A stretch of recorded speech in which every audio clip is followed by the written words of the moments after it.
now tuned in. You are now tuned into to the realest show on YouTube with your host, the Angryman. So, we are back at it yet again. That's too much.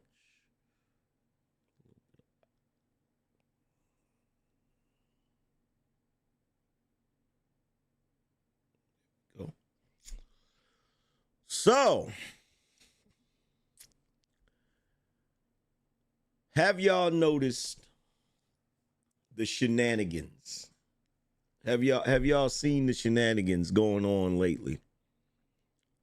There's two topics that's going on that caught my attention. The first topic is all of the Negroes that are defending Carmelo Anthony. That's the first one.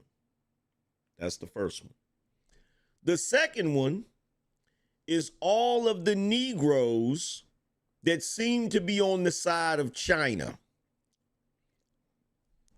So let me make sure I understand this. Let me make sure I got this crystal clear.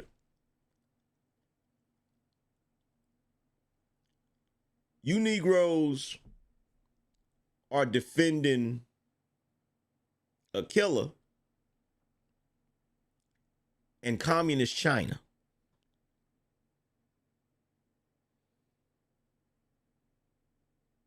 That's what y'all doing. And look, I'm not even going to tell you no lie. I shouldn't be shocked at this point. I shouldn't be shocked. I should completely understand, right?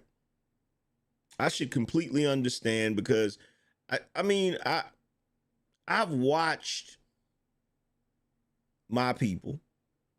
I've watched Negroes engage in this sort of foolishness for my entire life. I don't know why I should think that it's going to be different in 2025. Y'all are so predictable.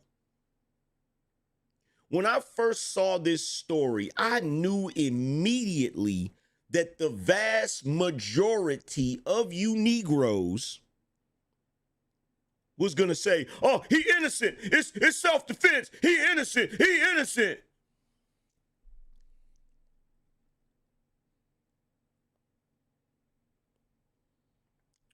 The details don't even matter.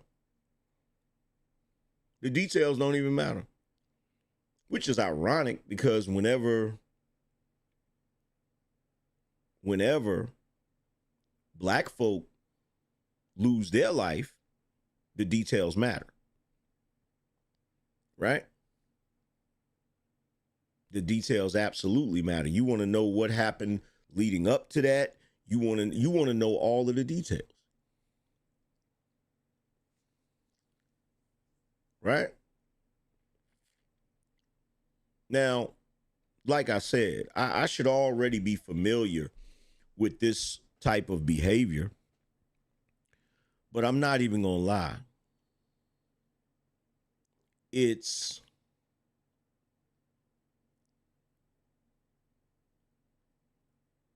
so disappointing. It is simultaneously predictable as well as disappointing. Like, I've cruised through the YouTube streets and I've seen countless black men pretty much saying that all of us who feel like Carmelo Anthony should be locked up, we a bunch of sellouts, we a bunch of coons, all of this ridiculousness.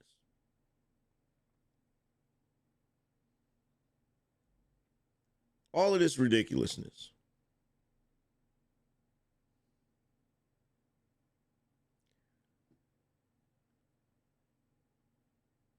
And I just watched in amazement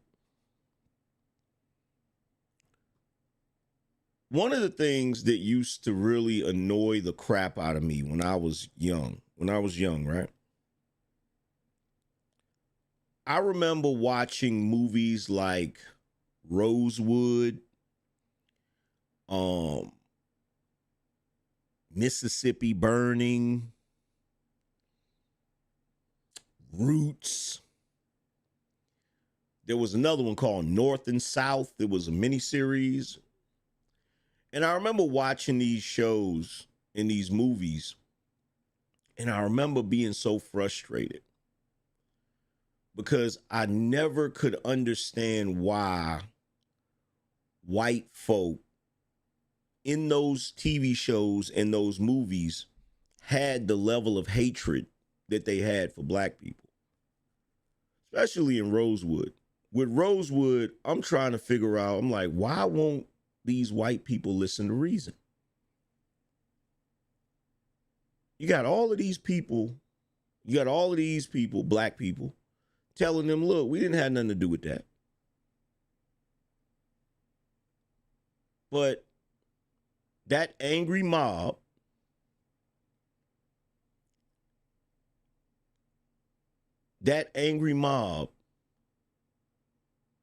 would not hear any logic. They did not care about any details. They didn't care. A lot of them even knew that the woman was lying. They didn't care. The only thing that mattered to them was that someone black was accused of something.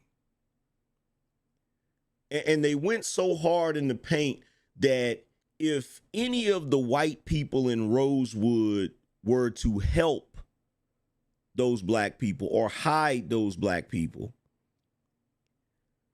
the racist white mob would call that white person a race traitor and would be ready to attack them. And I remember watching this, and I remember how much it pissed me off. It pissed me off so much that I made up my mind as a young man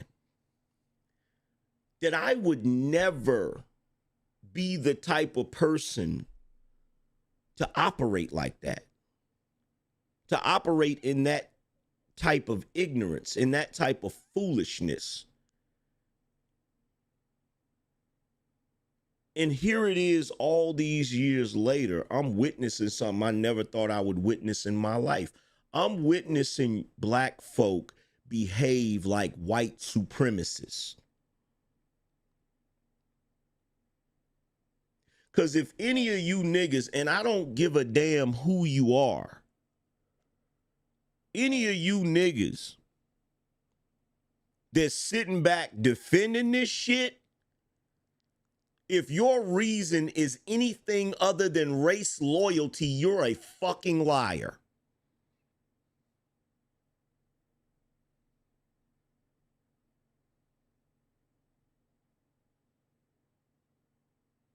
Period.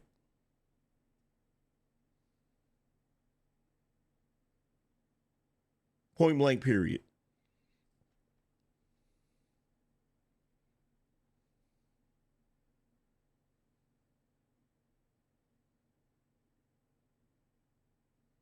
Now I started to say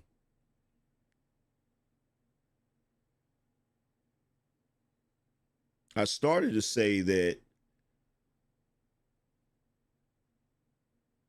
don't you care that this young man took somebody's life? But then I thought about it. You niggas don't care when you take each other's lives.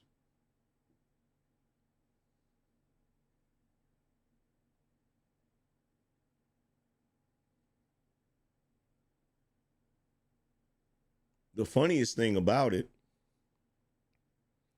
is black folk from the civil rights era, the greatest generation, my grandmother's generation, They fought like hell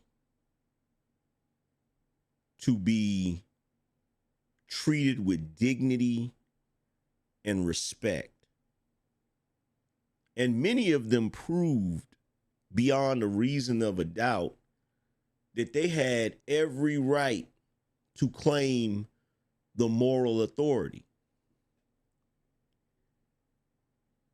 because they were better people. Only for you raggedy, trifling, ignorant ass niggas to come along and undo all of that shit. You have literally become every single cliche known to man that has been perpetuated and forced onto black people. You genuinely believe that this young black boy, because him and another boy got into an altercation, because that boy is white, you genuinely believe that this black boy is justified in what he did simply because the other boy is white. I'm watching as you niggas turn this into some shit that it's not. What it really boils down to, it's one kid and another kid getting into it. And one kid overreacting and the other kid losing his life. But you niggas done turned this into, because white people, they got away with this and they got, what the hell do any of that got to do with this situation?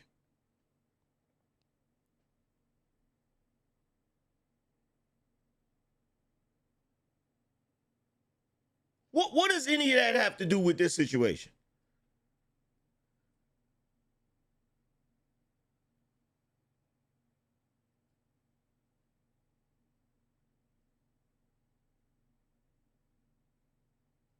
You Negroes done turned this into some sort of pro-black against white supremacy conspiracy. Like, bro,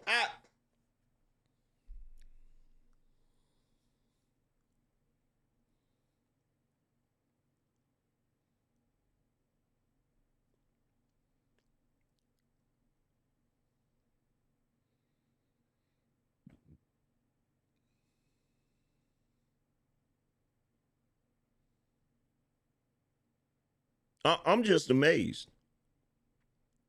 I'm just amazed. I'm just amazed. And look, I'm gonna keep it all the way funky with you. I'm gonna keep it all the way funky with you. To all you niggas that think like that, you don't have to argue with me. You don't have to debate with me. In fact, you niggas can, Young Slug said, do your research. Who, me? You telling me to do my research?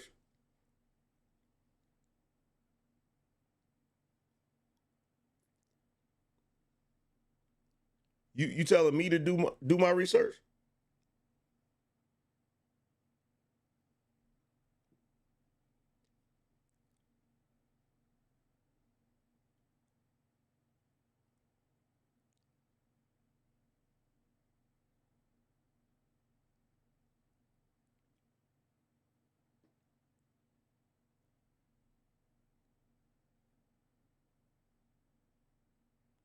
Young Slugger, you said do your research. You telling me to do my research?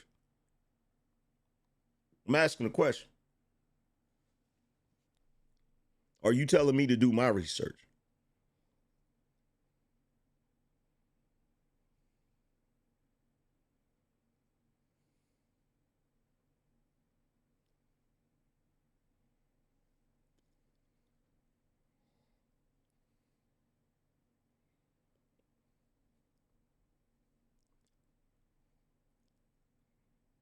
This is something I never. This is something that I've never understood. Like somebody will say something in the chat room and then they just stop typing. And then they'll be over here wondering why my moderators have hair triggers. That's why. Those of you that come over here and you be like, man, I don't like talking in Angryman's chat room because as soon as you say something, you get sniped. That's why y'all get sniped like that so quickly. Because every single time y'all make a statement in the chat room and I actually respond to it and ask y'all a question, you don't respond back. And it slows the show down. I get sick of it, and I'm pretty sure my moderators get sick of it. So I'm going to ask you again, young slugger, are you telling me that I need to do my research? Yes or no?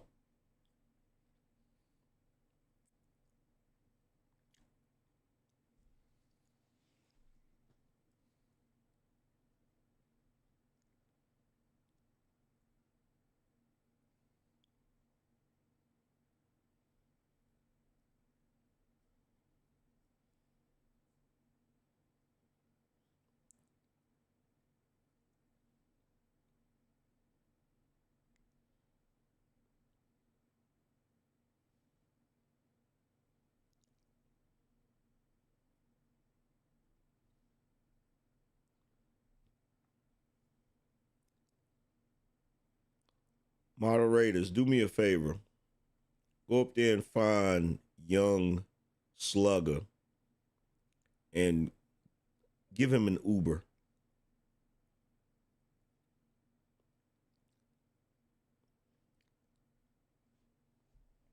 Give him an Uber on up out of here.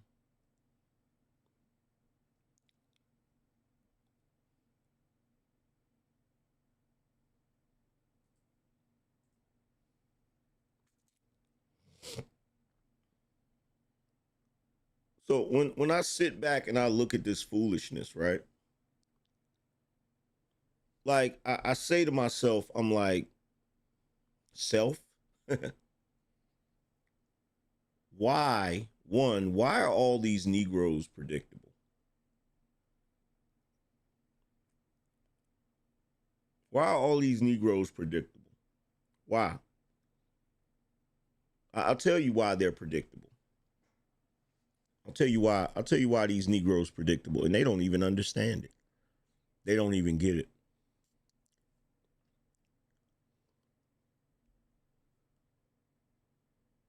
The reason why you Negroes think the way you do is because the only thing you learned from slavery and Jim Crow is how to also be a racist. That's the only thing you learned.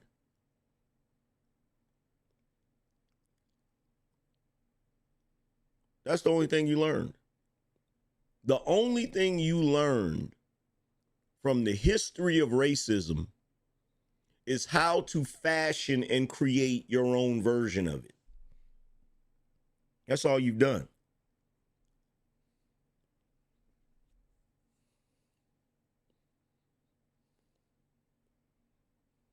And I'm gonna tell you something that I've noticed a long time ago. I've noticed this a very long time ago, right?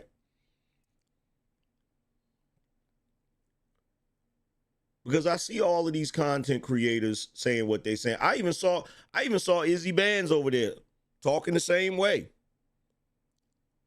He said that the content creators that are against the black community is bought and paid for.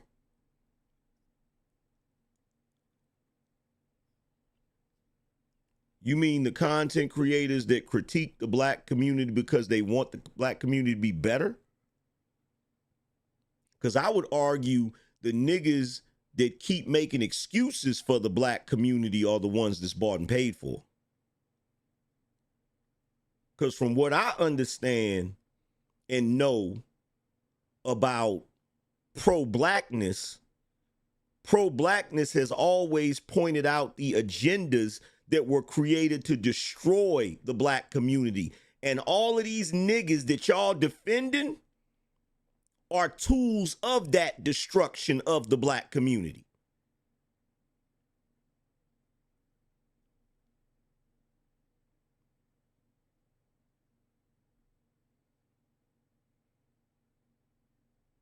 See, what I've noticed, right?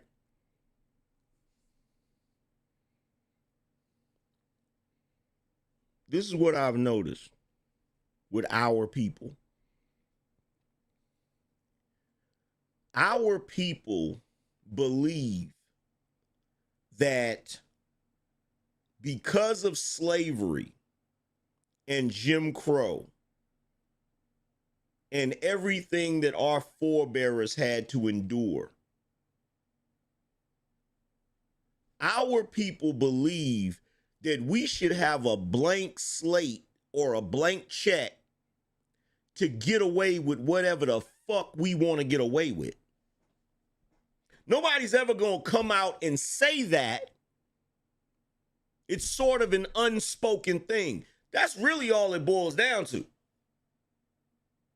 Black people do not believe they should have to face any consequences, especially if it pertains to any sort of criminal interaction with white folk, because of slavery and Jim Crow.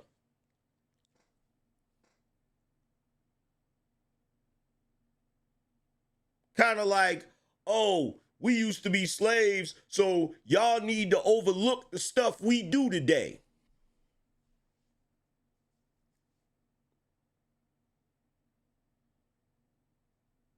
That's the mentality. That's the mentality. Now, if you sit back and you understand the logic of that, even if you were to say, okay, well, look at all the atrocities that happened to black people back in the day. It's like, okay, yes, that was horrible. It was unjust. It should have never happened, right? So even if you are adamant about that and you feel that, yeah, we should get some sort of privilege because of everything that our forebears went through. And notice I always say forebears because the way you niggas speak about this, the language that you use is you say we, as if your ass went through it, but we know you didn't. Right? See, the way y'all are saying is, well, we should have some privilege considering everything we've been through. You ain't been through shit.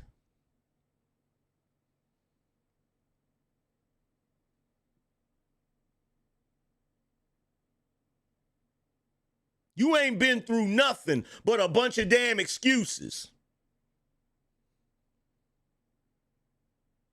And I'm going to tell you the truth. It is really egregious that black people today pretend as if they have it just as bad as black people did during Jim Crow or slavery. That, bro, you have absolutely no idea how insulting that shit is. That is insulting. It is insulting to the struggle that your forebears went through. It is insulting to the progress they made so that you can live in what is considered a paradise today, considering what they went through.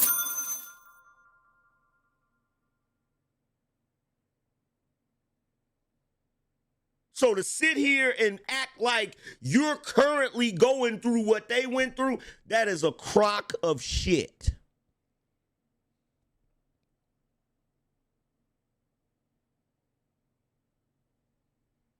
Truth be told, that situation between Carmelo and Austin, those were two privileged American kids that got into it.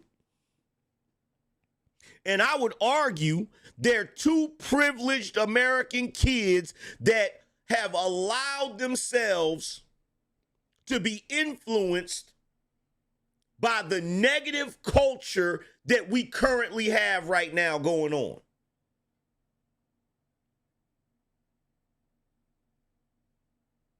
And y'all know exactly what I'm talking about.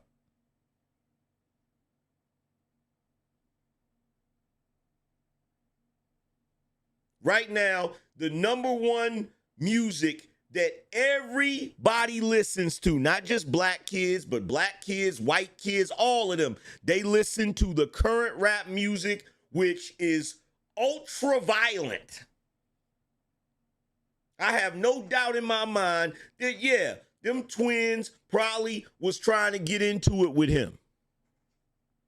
They probably already knew each other. They probably already had back and forths or whatever. The twins probably tried to punk him in front of somebody, and when he went to the track meet, he had his little knife in his bag, and he said, okay, let him try it today. Now, you niggas ain't gonna tell me some fairy tale story because I've been a teenage boy. I know how it go down.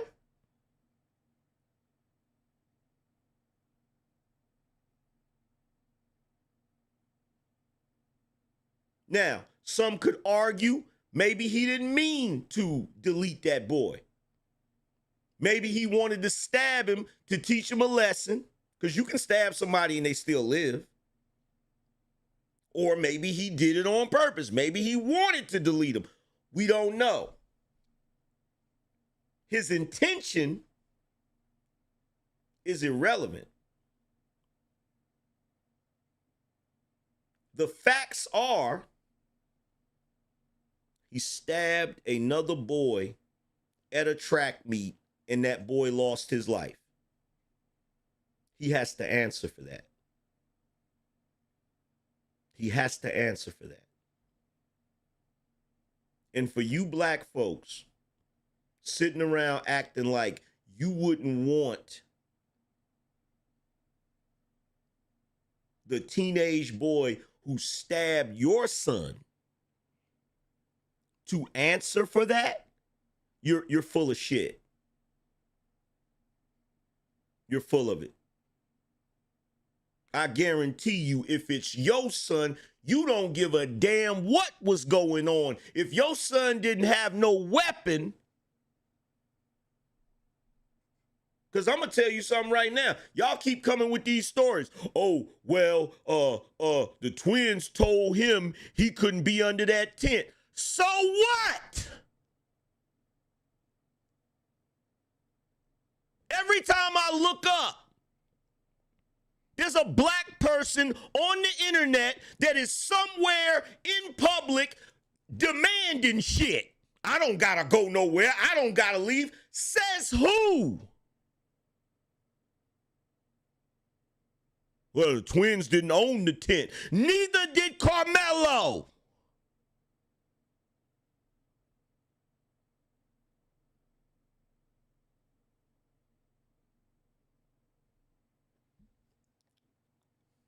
Now, the reason why y'all don't want to believe that they knew each other prior to that is because if they did know each other prior to that, you know full and well that the first thing everybody is going to think is, oh, he went over there looking for trouble.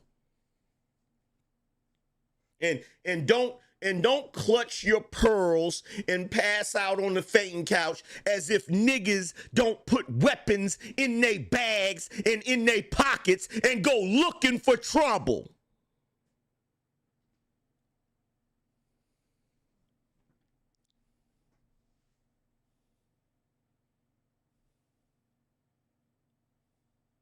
Because see, here's the thing.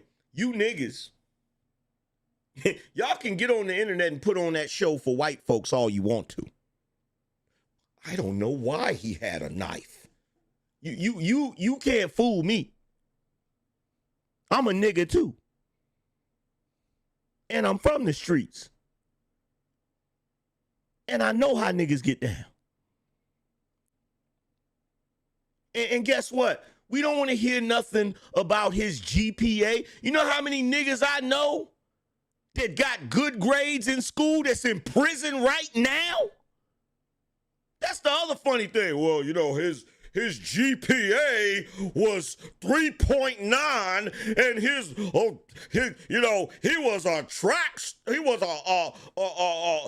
he was an athlete. He was a star athlete and he was.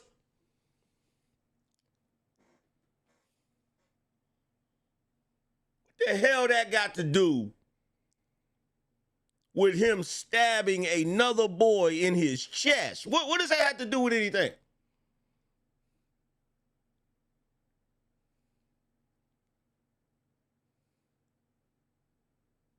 So I'm going to tell you what really has happened, right?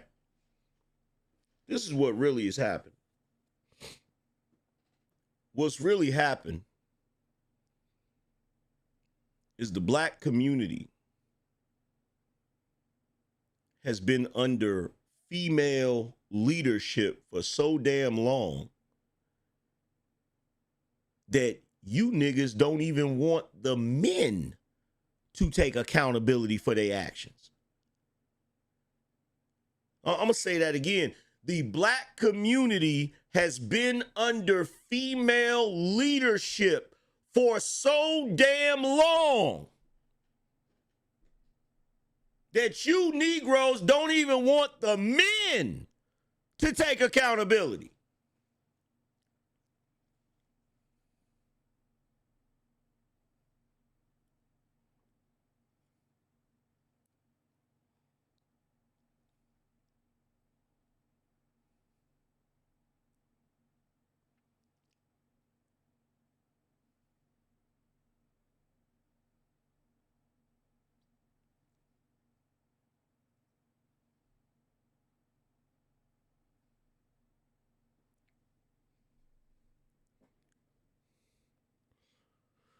Quantrin, whatever his name is, he said, read the law. Read what law? What law are you talking about, sir? What law are you talking about? Because we read it last night. In fact, I had a lawyer up here that read it last night.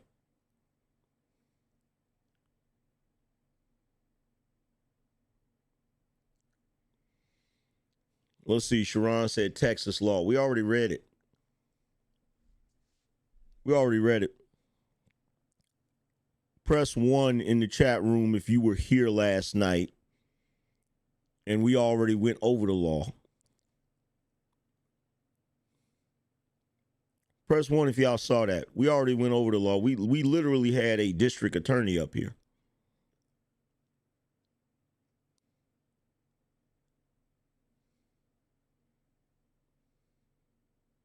We literally had a district attorney up here. We went over it. And I know a lot of you niggas, you're not gonna like it because it's a black kid. But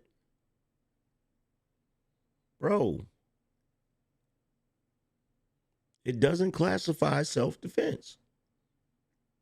It doesn't. And look,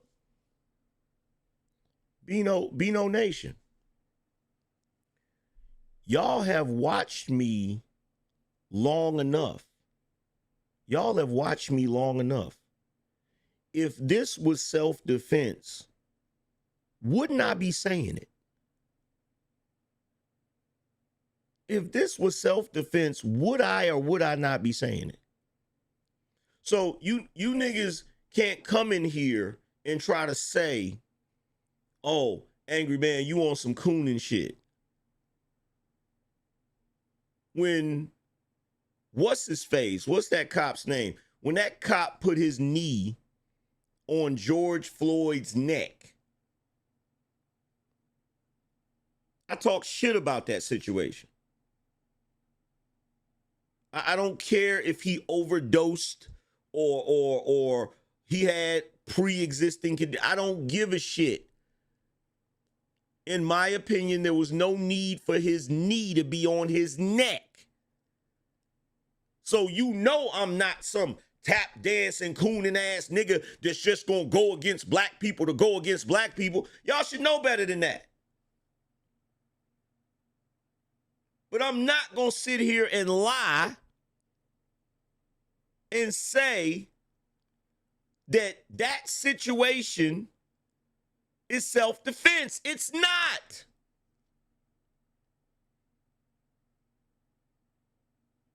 It's not.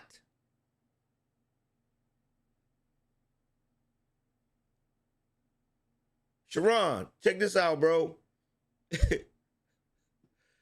I'm not. Here's the thing. This is the other thing y'all need to realize too.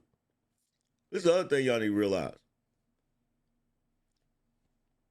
The same way I'm not going to argue with a racist white man, I'm not about to argue with a racist black man. I'm not doing it. Because I know the only reason you niggas is saying self-defense. Y'all ain't saying that because of no logic. Y'all ain't saying that because of no law. Y'all ain't saying that because of no circumstance. Y'all saying that because he black. And the other boy is white. And I know it. And I know it because I know you niggas.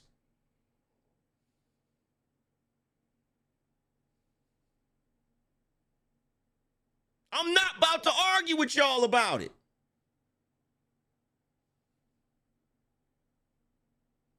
Now, y'all can get together on y'all shows and have your little nigga powwow. Y'all little nigga echo chambers where y'all sit around and agree with each other and call the niggas like me that's speaking logic coons and sellouts.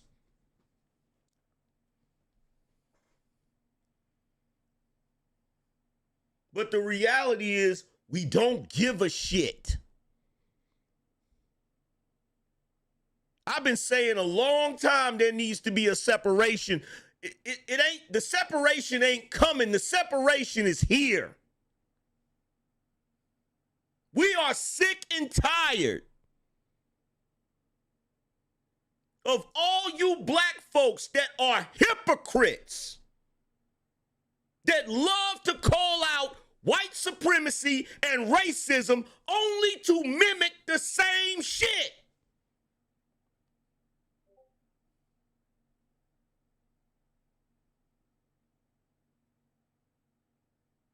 Y'all always injecting racism where it don't belong. So whenever something that's actually racist happens, you're like the little boy crying wolf.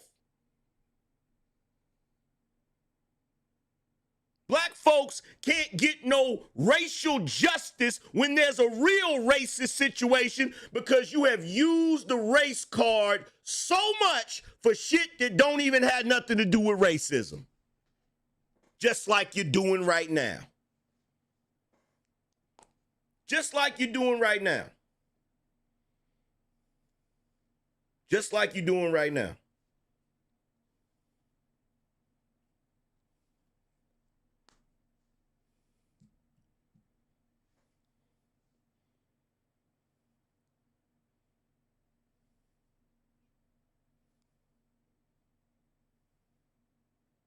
You make a joke out of the whole fight for racial equality.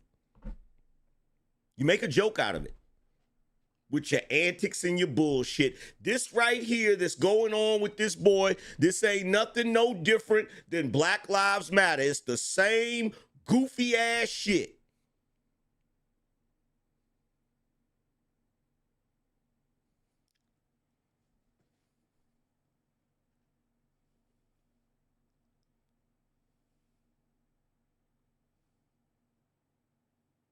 Because now, what it does is it puts us in a situation where every single time somebody black claims they're being treated in a racist way, it now appears like that is the get out of jail free card, or that is the I can escape accountability by using this card. It muddies the waters.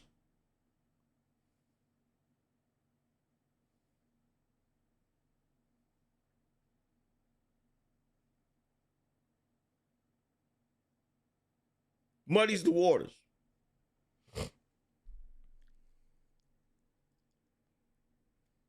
Now, I'm going to tell you something right now. I'm going to tell you something right now, and I promise you this. I promise you this. That's a good point, Purge the BS. And see, a lot of these niggas, these are the same niggas. Let me tell you something. I want y'all to understand this.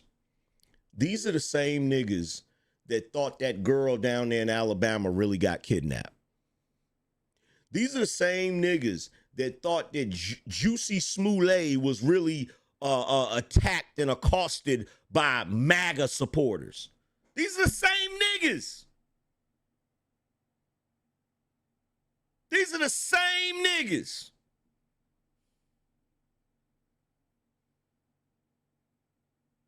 And I've said it so many times before.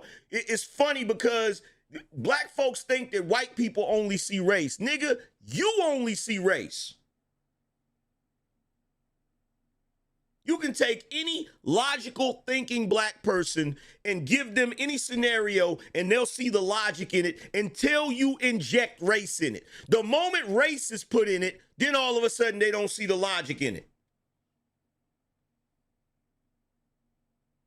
The only way you would be able to know what these niggas really think about this situation is if both of those boys were white or both of those boys were black. That's the only way. If it was a white boy that stabbed a white boy, or if it was a black boy that stabbed a black boy, that's the only way you're going to get a fair and balanced opinion from these niggas. If it's black on white or white on black, you ain't going to hear nothing but some racial bias bullshit.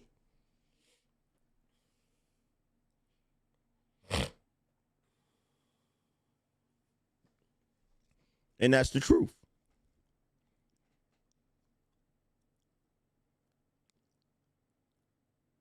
That's the truth.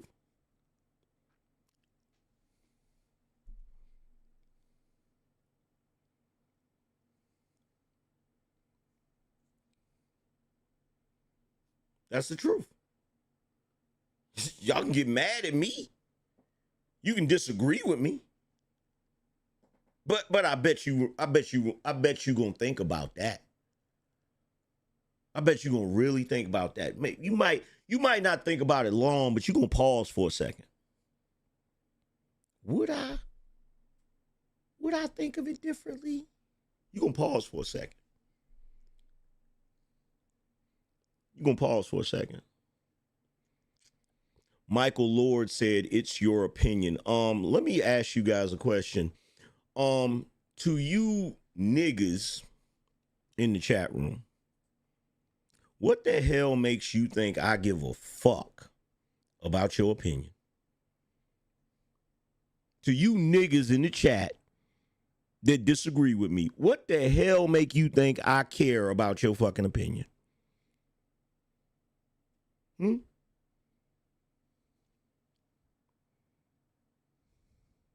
What make you think I care?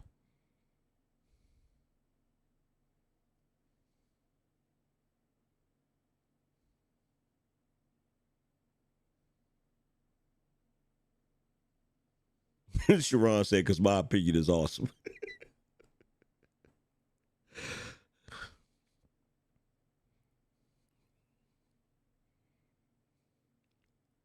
Michael Lord said you responded. Yeah, I did respond. Still doesn't mean I give a fuck about your opinion. You want to know something that I noticed about you niggas on the internet? You really think you're intelligent. You always think you got people in a gotcha moment.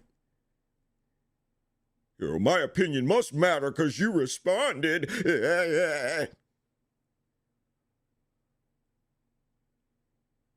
What did I say in the response? Did I say, wow, that's a really great opinion? Or did I say, what makes you think I give a fuck about your opinion?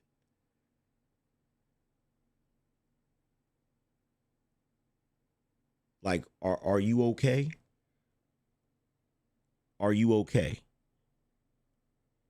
Like, you niggas is not as smart as you think. It's like earlier today, I did a short about China, right? I was talking about China and, China, and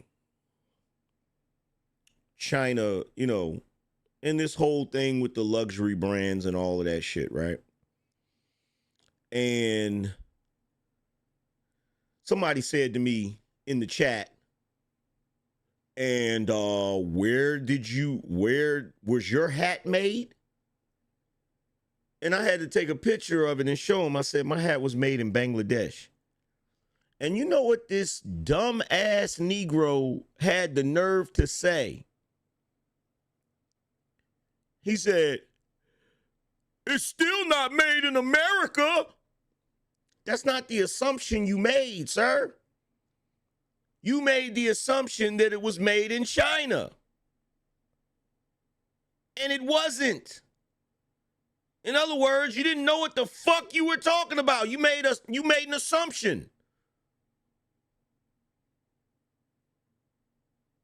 Now, some of them in the chat room said, well, China and, well, it's the same thing. They're both in Asia. Like, what? If you understand geopolitics, you would understand, especially considering what's going on right now, why there's a huge difference between manufacturing that's coming from India and manufacturing that's coming from China. Okay? But these are the individuals, right?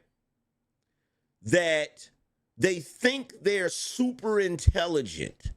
They always got some little slick shit to say. You feel me? Like, there'll be somebody that won't like my take on something, right? And they'll be like,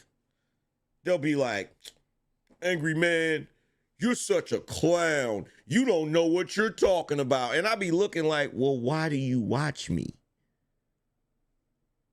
Why are you watching me? If I'm such a clown and I don't know what the fuck I'm talking about, why are you watching me?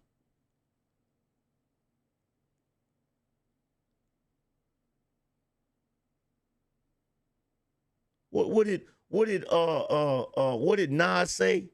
In Ether, nigga, you love my style. Stop fronting. You know why you watching me, nigga? Because you love my funky draws, nigga. That's why. You can't wait until I drop a YouTube short. You can't wait until I drop a live stream. You can't wait to see what the angry man about to say.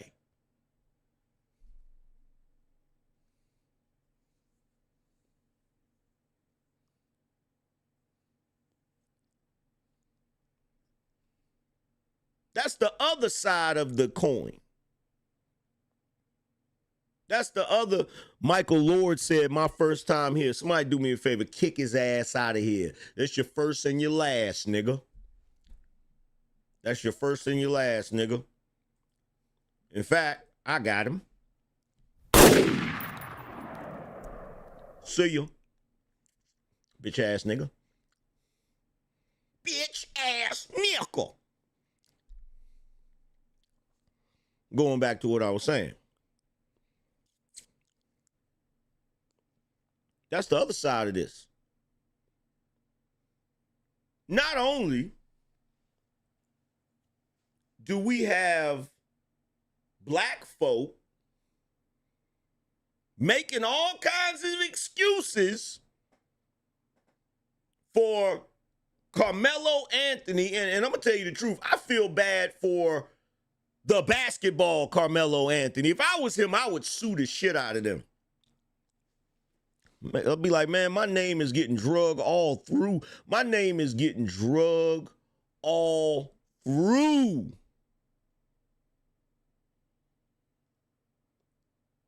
All up and through these damn news cycle streets. But not only are these Negroes defending Carmelo Anthony, getting drugged, but they're also, and this is the funniest part about it, these niggas is also defending China. I couldn't even believe this shit, bruh. These niggas is defending China, bruh. I couldn't believe my eyes. I could not believe my eyes. I was like, these niggas really defending China.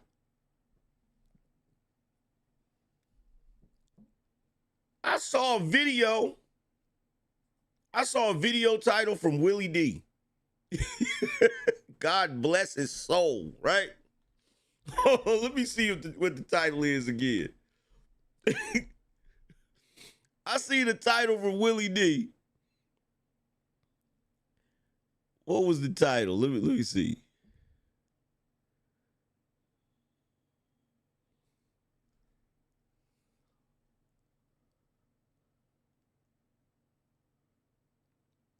Did he take? Oh. This is what his title is. The title is, After This, China Just Destroyed U.S. #1 Hopes. Look, I'm going to tell y'all some real shit. When it comes to politics, when it comes to economics, when it comes to all of these things, this is what I'm going to say. I wish to God that you niggas would go back to watching Love and Hip Hop. I wish to God that you niggas would go back to watching Zeus Network, Love and Hip Hop, 90 Day Bachelor, whatever ignorant shit y'all used to watch. I wish to God y'all would go back to watching that shit and stop speaking on politics, because you don't know what the hell you talking about. And it's funny because you niggas hate America so much that you're willing to cape for a country that don't even like your ass. That's what's so funny about it. That's what's so hilarious about it. China don't like you niggas.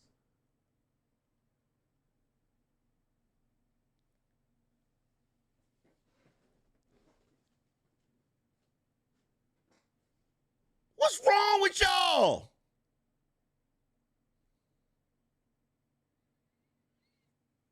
It's like, well, angry man, America don't like us niggas. Yeah, but other countries really don't like you niggas.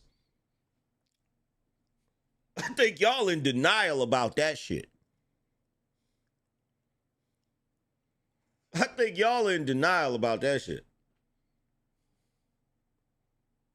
Because if you running around here with some sort of delusion in your head that if America fall, another country gonna treat all you niggas so much better, man, you look.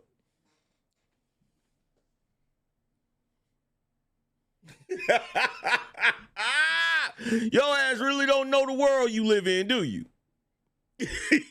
You really don't know the world that you live in, do you, nigga?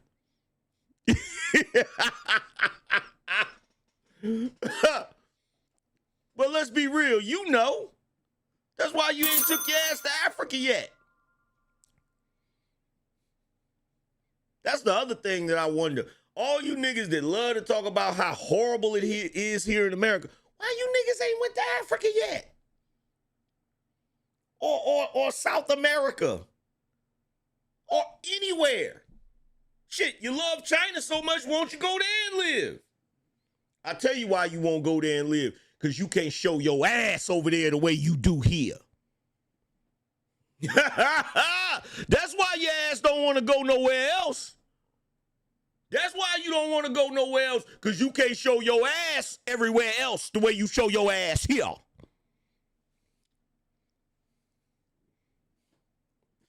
Now, to all you niggas that's running around the chat room talking about, you don't know what she's talking about with the Carmelo Anthony situation, tell me I'm wrong about that. Tell me I'm wrong about that. Tell me I'm wrong when it comes to you niggas not wanting to live in other countries because you know you can't show your ass in them countries. Tell me I'm wrong.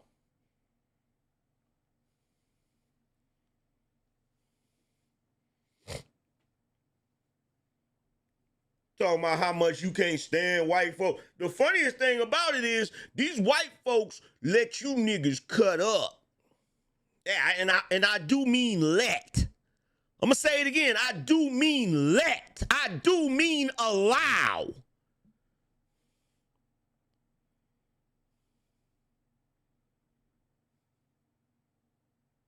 Because right now, as we speak, these white Americans in power, they tolerate a hell of a lot more from you Negroes than any other country would. Trust and believe that shit.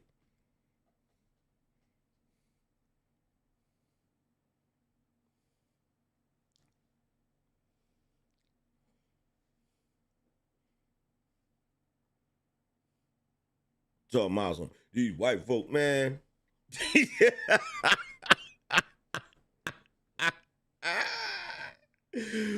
Ooh, you niggas is full of shit, bruh. It is beyond amazing to me how full of shit you Negroes are. I'm telling you, it's the greatest show on earth. I've never seen nothing as entertaining. I've never in my life.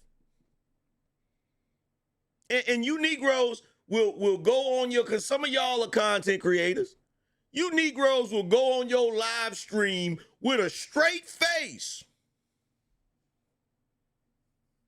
I can't believe what that Negro said.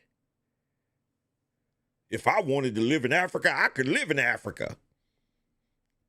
Nigga still living here. He don't know nothing about China. He ain't got no passport. I done been to China. Why didn't you stay? Why didn't your ass stay? Why you come dragging your ass back to America? Why you come back to America that you claim hates you so much?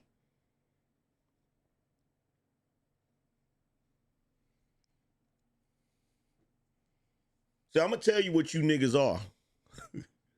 You niggas are like those spoiled teenagers that live in their parents' house.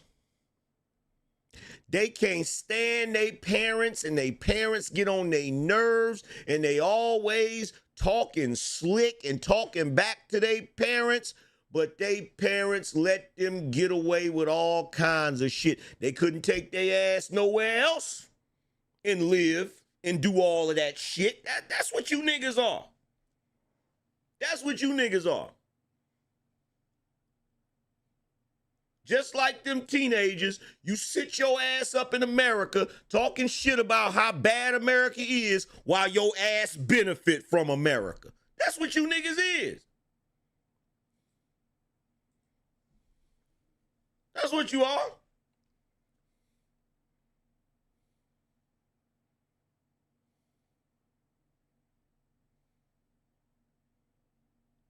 That's what you are.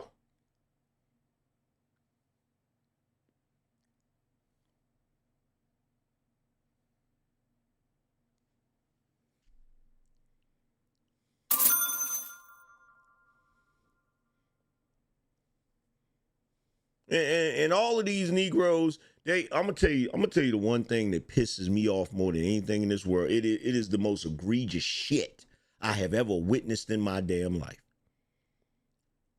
Somebody black will go live and they will talk about how raggedy niggas is for selling drugs, They will talk about how raggedy niggas is for gang banging. They will talk everything that they say about these black folk will be things that black folks shouldn't be doing in the first place.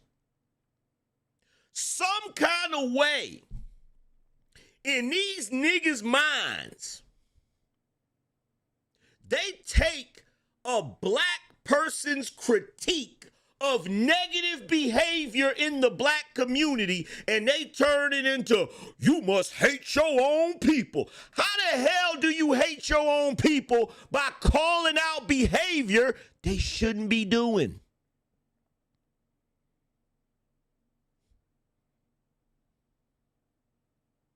In fact, some of you niggas do it so much. Sometimes I sit back and wonder to myself, when you niggas say you want the black community to prosper, when you niggas say you want the black community to be uplifted, sometimes I wonder, are you just capping? Are you just full of shit? Because sometimes I feel like y'all like niggas gang banging. Y'all like niggas committing violence against each other. Y'all like niggas having messed up communities. Why else would you defend the shit?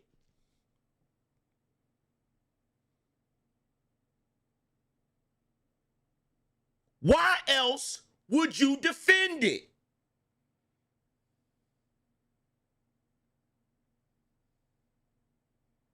See, here's the thing. When y'all niggas get on your little live streams and stuff and you say, I can't believe these black folks is talking about other black folks, it's a shame. No, it ain't a shame.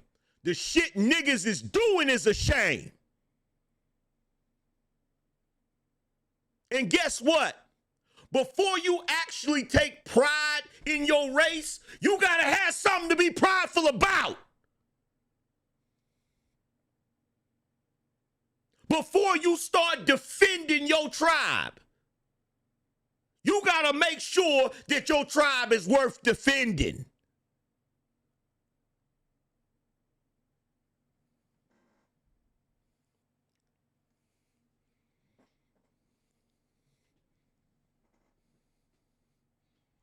Niggas running around here defending bullshit and acting like it's gold. You even got Negroes that get up here and try to tell you there ain't nothing wrong with the black community. There's plenty of nice black neighborhood. Let me tell you something. I grew up in the damn 80s. I remember what a nice black neighborhood used to look like. So you niggas can't fool me. You niggas can't fool me with that it's all good in the hood bullshit.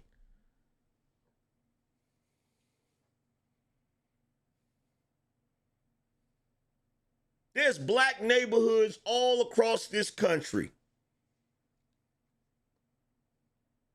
that you Negroes wouldn't be at in the middle of the night to save your life. And you black.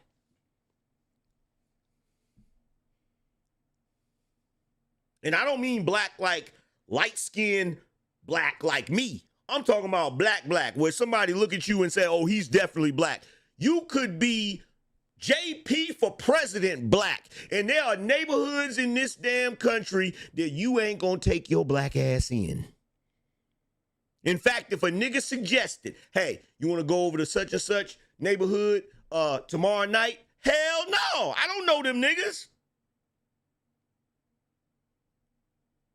Why is that the mentality if it's so good in the hood? If there's so much black unity, why can't you show up to any black neighborhood and get love? You fucking hypocrites, you lying Negroes. Why can't you go to any black neighborhood, not just at night, during the day? Why can't you go to any black neighborhood and get love just off of the strength that you black?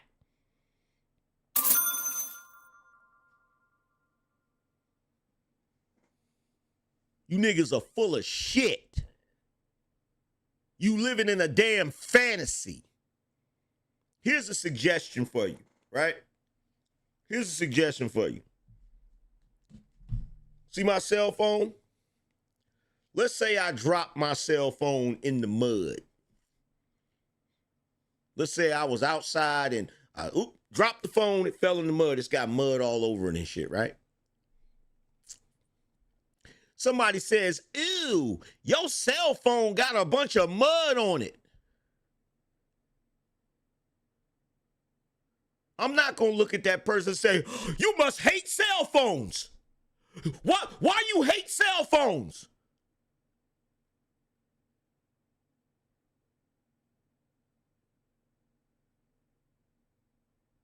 They don't hate cell phones.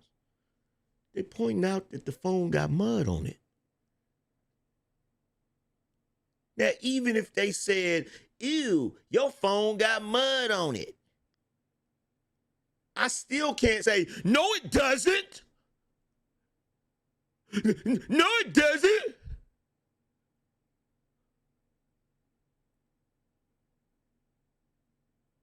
And if I'm so sensitive about somebody talking about my cell phone, why don't I clean it off?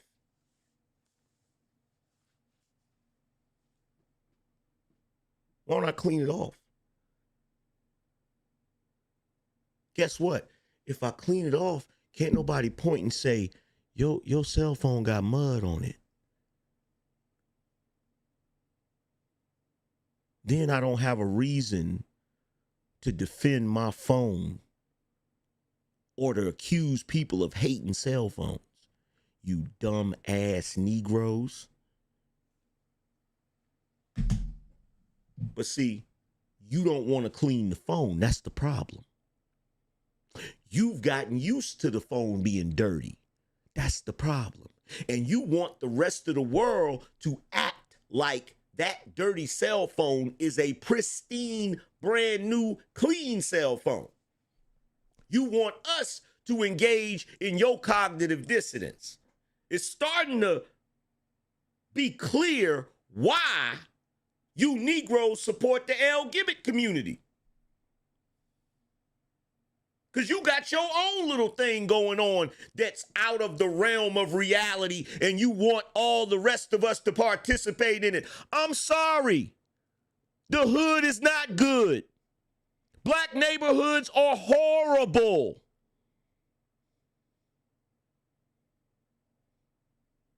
Black folk taking each other out is a problem.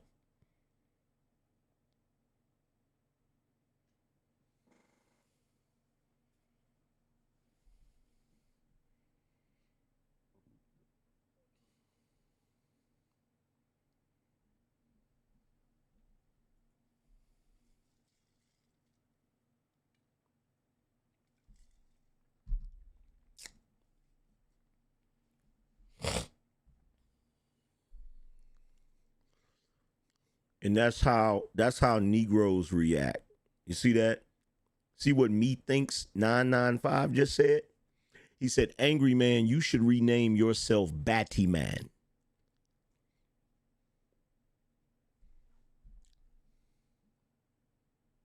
That's how they that's how ignorant Negroes respond. That's how ignorant Negroes respond. When they have no logic. When they have no logical defense, that's how they have to respond. With an insult. With an insult. See, all that lets me know is what I just said cut his ass deep. What I just said cut his ass deep. But here's the thing. Here's the thing. Since that Negro disagrees with what I'm saying, let me ask you guys a question. Me having the thoughts that I just conveyed to y'all, and him having the opposite thoughts because he obviously don't agree with me. Which one of us two Negroes do you think is going to live better?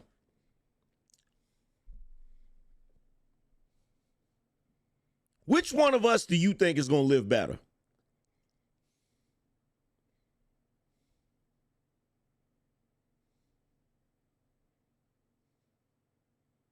Exactly. Exactly. So if I'm going to get the better result with my thought process, which thought process is wrong? See, there's only one litmus test that you need to know that what goes on in the black community isn't right. It's the lack of progress. But let me show you how Negroes engage in cognitive dissonance. How Negroes engage in cognitive dissonance is they attribute the lack of progress in the black community to the nefarious tools of white supremacy. See, in the mind of the average Negro, black people in the hood are not lacking. They're being oppressed. See, in the mind of the average pseudo pro-black Negro today, he's going to look at the hood and say, well, the reason why the black community ain't progressing is because of white supremacy holding them back. When the reality is the black community is not progressing because the black community doesn't do anything productive. That's the reason. That's the reason. And as long as black folk are allowed to run around with this boogeyman, the white supremacist, they're never gonna fix shit. Because that can always be the excuse for the lack of progress in the black community. That's always gonna be the excuse. That's always gonna be the excuse.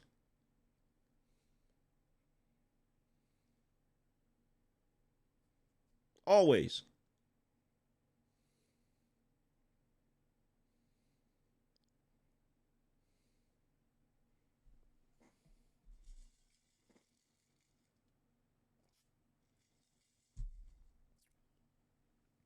And guess what? When I used to think like that, I didn't have shit. When I stopped thinking like that, that's when I got shit. Funny how that works. See, these Negroes, here's the thing.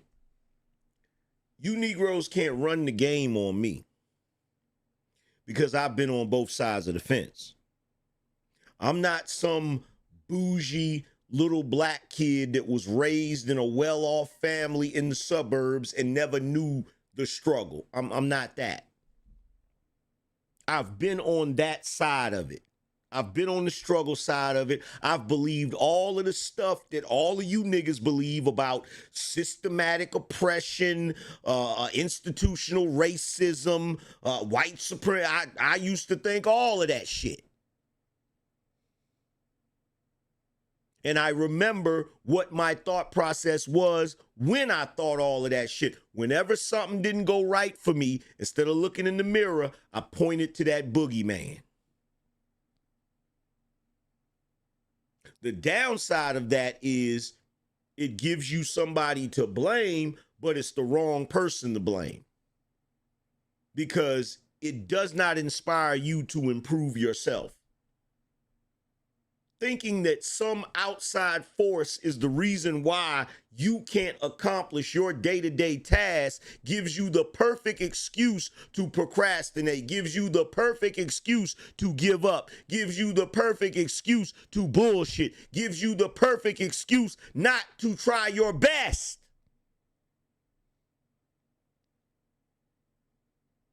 It isn't until you stop blaming all external sources and blame yourself and look in the mirror that you begin to improve. And guess what? When you have that mentality, it doesn't even matter if white supremacy is there or not. Because if you are focused on improving you, there are no obstacles that you can't overcome. No one is saying racism doesn't exist. No one is saying there aren't white folk out here that try to engage in white supremacy. No one's saying that. But using them as the excuse for why you're not accomplishing your goals is never going to help you. It's never going to help you.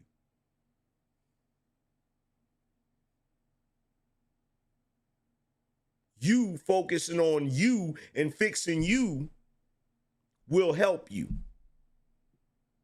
Because it will put you in a state of mind of, okay, I need to do this, this, this, this. Now, if you encounter some racism, you encounter some systematic or institutional racism that blocks you from doing something, guess what? Because you're so focused on you, you're going to figure out a way to get past that. You're going to figure out a way to break through that barrier.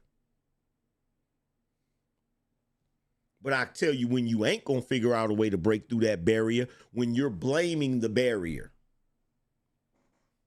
when you're focused on the barrier, because 9 times out of 10, whatever that barrier is, you're not going to be able to get rid of it.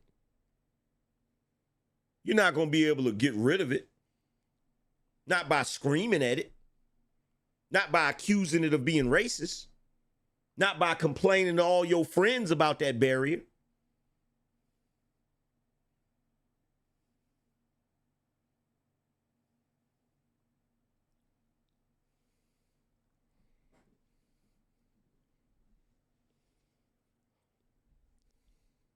But that's too much like logic. That makes too much damn sense. That makes too much damn sense. You know, niggas ain't trying to make sense, and niggas ain't trying to find solutions. What niggas is looking for is excuses. That's what niggas is looking for. Niggas is looking for excuses and justifications for their bullshit.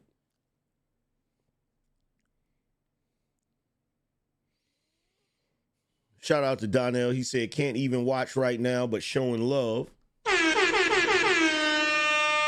Shout out to Willie. He said, support the show. Shout out to Boris. He said, AM, you cooking up some mean gumbo tonight. Salute. Shout out to Draft Pig. He said, AM only one I know been calling out black racism. 100. America need to have this conversation. Yep. Shout out to Nida. She said, fuel the anger. Shout out to Ricky. He said, for the quality show, AM.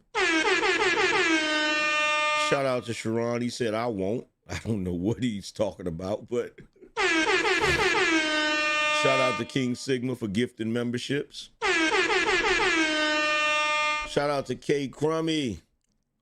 He said, they don't want truth, AM. Most arguments are surface level. The moment you point out the inconsistency or give basic pushback, you're a coon. Yep, facts.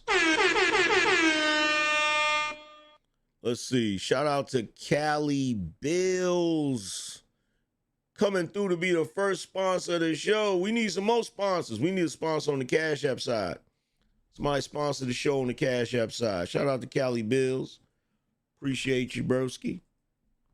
$100 boss up. Going down. Stack up and match up. He said, what's going on, big dog? Finally caught a live stream. Keep up the good work, big dog.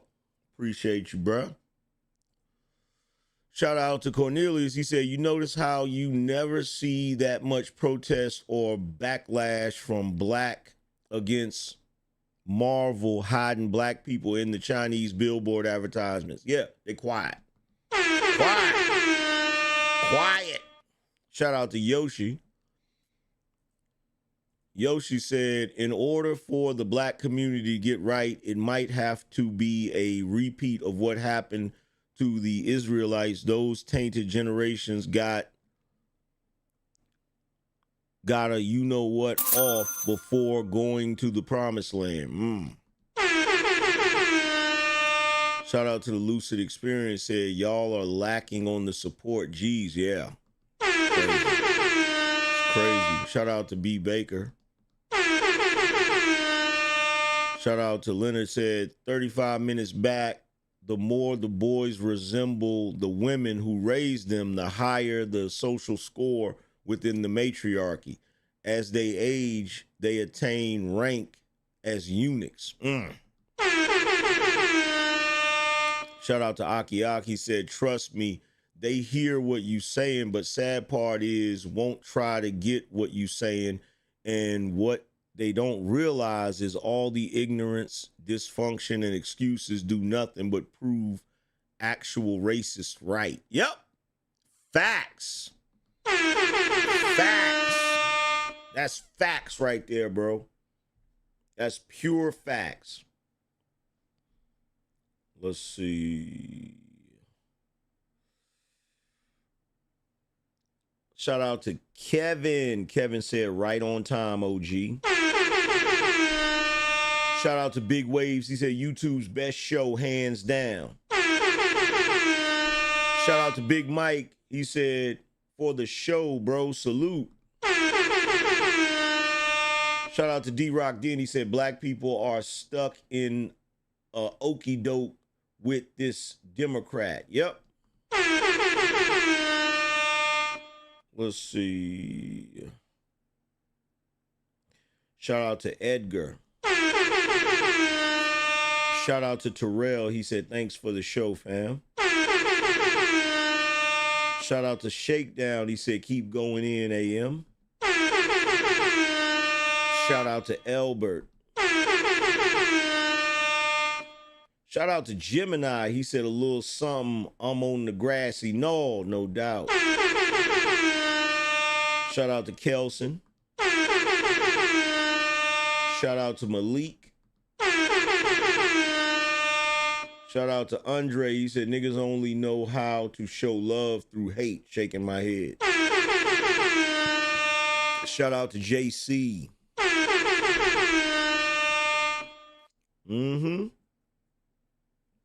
You got all of these Negroes all online. And like I said, the I'm not that shocked about the defense of Carmelo Anthony. I'm not that shocked. But I am shocked at all of these Negroes that's waving the Chinese flag. That's what I'm shocked about. That's what I'm shocked about. Like, you literally got Negroes defending China. I'm like, bro, y'all hate the country this much? Y'all hate this country that much? Y'all hate the country so much that you're willing to defend and give props to a country that issued a statement referring to you as peasants.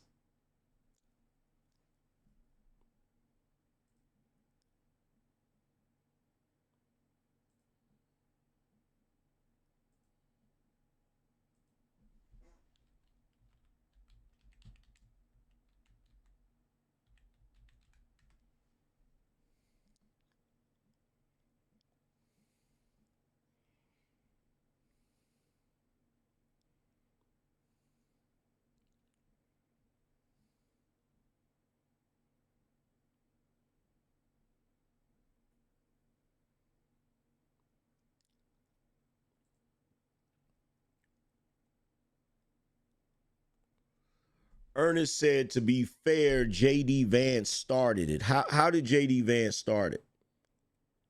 How did he start it? How did J.D. Vance start it? Break it down for me.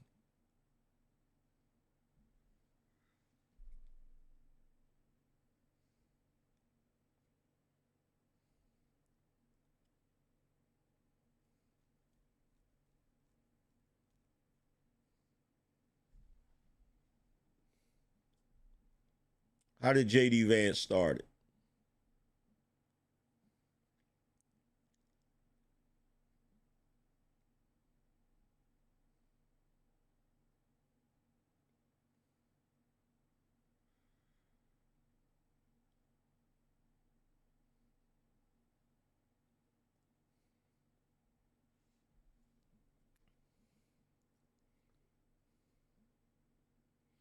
He said he called the Chinese peasants. Did he? I didn't see that. When did he call them peasants?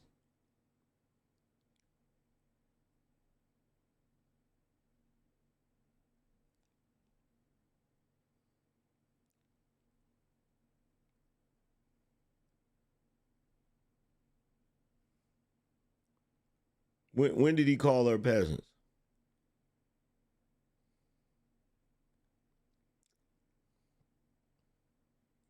Oh yeah, by the way, here's the what did these Negroes say? They said that little buddy Carmelo Anthony, they said that he was a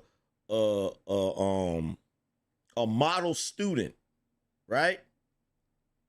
So little buddy got a 3.9 or a 4.0 GPA, right?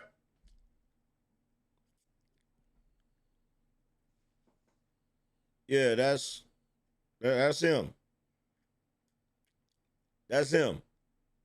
That's the model student.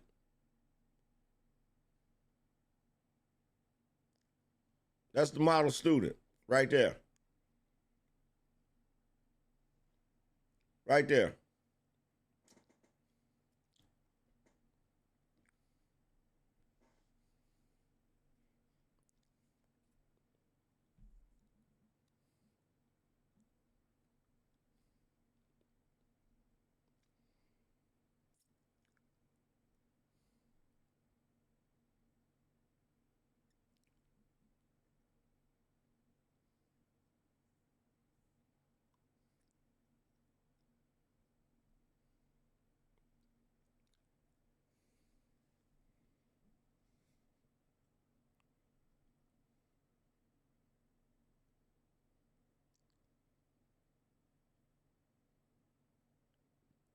See, and this is what I'm talking about. Look at these Negroes. Look at these Negroes. Look at how they defend this shit.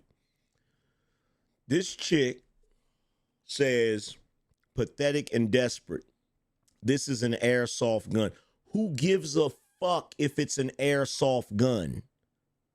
That's the funniest shit in the world to me is the bro. The funniest shit in the world to me is the logic that these motherfuckers is using. What difference does it make that it's an airsoft gun? Do you think he was posing with that because he thought that everybody was going to believe it was an airsoft gun? Why is he posing with that, talking about something?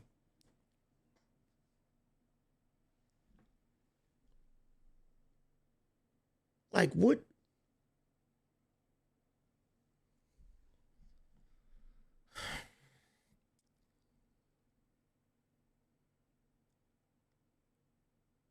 I'm gonna tell you something right now. I don't. Niggas can't like. Niggas can't fool me with that foolishness. They can't. They can't.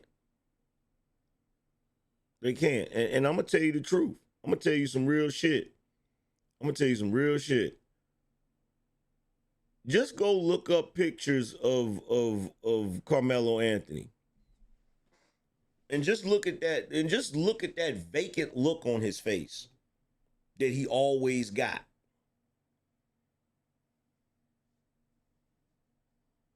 Just go look at that vacant look on his face that he always got.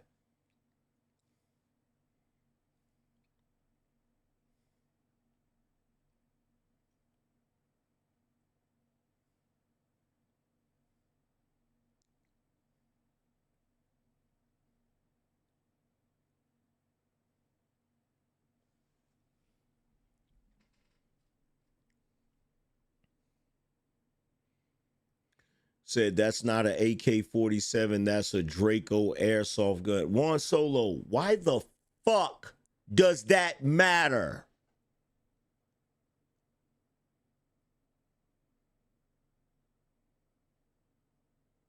Why the fuck does that matter?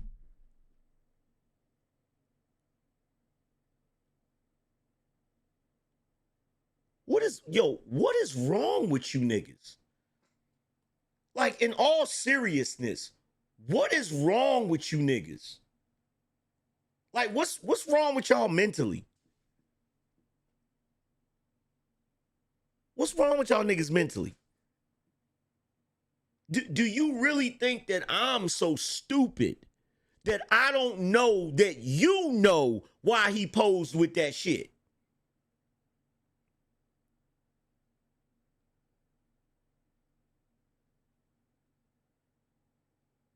That's what these niggas want us to believe. These niggas want us to believe that all of us don't know why he posed with a fake gun.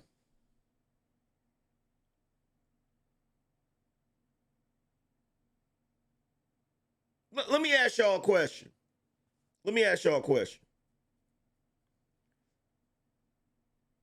What happened to John Morant when he took that picture with that gun?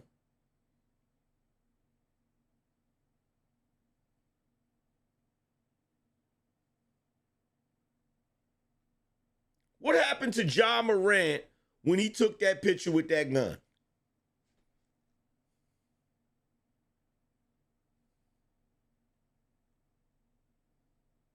He got fined $75K. Didn't he say it was a fake gun? Didn't he say it was a prop? Didn't he say it was a prop?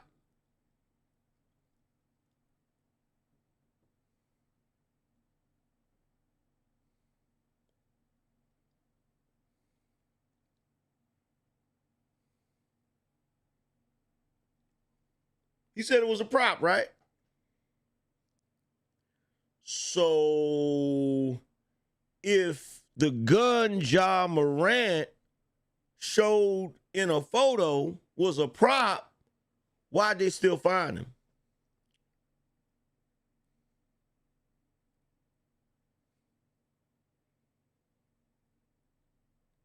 I mean, come on. You niggas love to watch the NBA.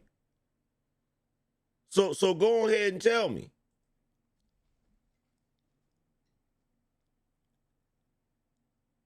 Let's see. Juan Solo said, yeah, he's a basketball star and the NBA has rules around that. Nice try, though. Yo, I'm going to tell you the truth, Juan Solo. You're a fucking idiot. You're a goddamn idiot. And I'm going to tell you why you're a fucking idiot, because you missed the entire point of me saying that. It ain't got shit to do with the NBA's rules. The point that I'm making is it doesn't matter if the gun was fake. The reason why they fined him is because of the intent, which is to make everybody think he's a thug.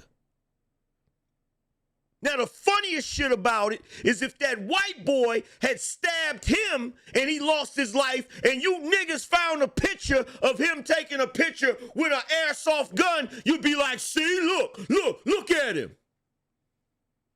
You niggas ain't shit. And I mean that. And I'm starting to notice a fucking trend. I'm starting to notice a trend. You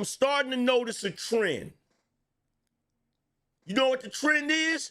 You niggas is always on the wrong side of history. I noticed this. I noticed this shit.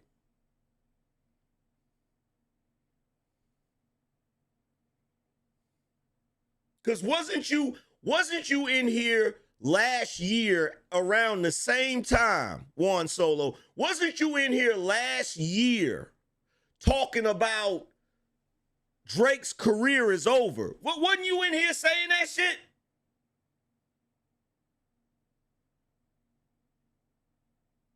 Wasn't you in here last year saying that Drake was done?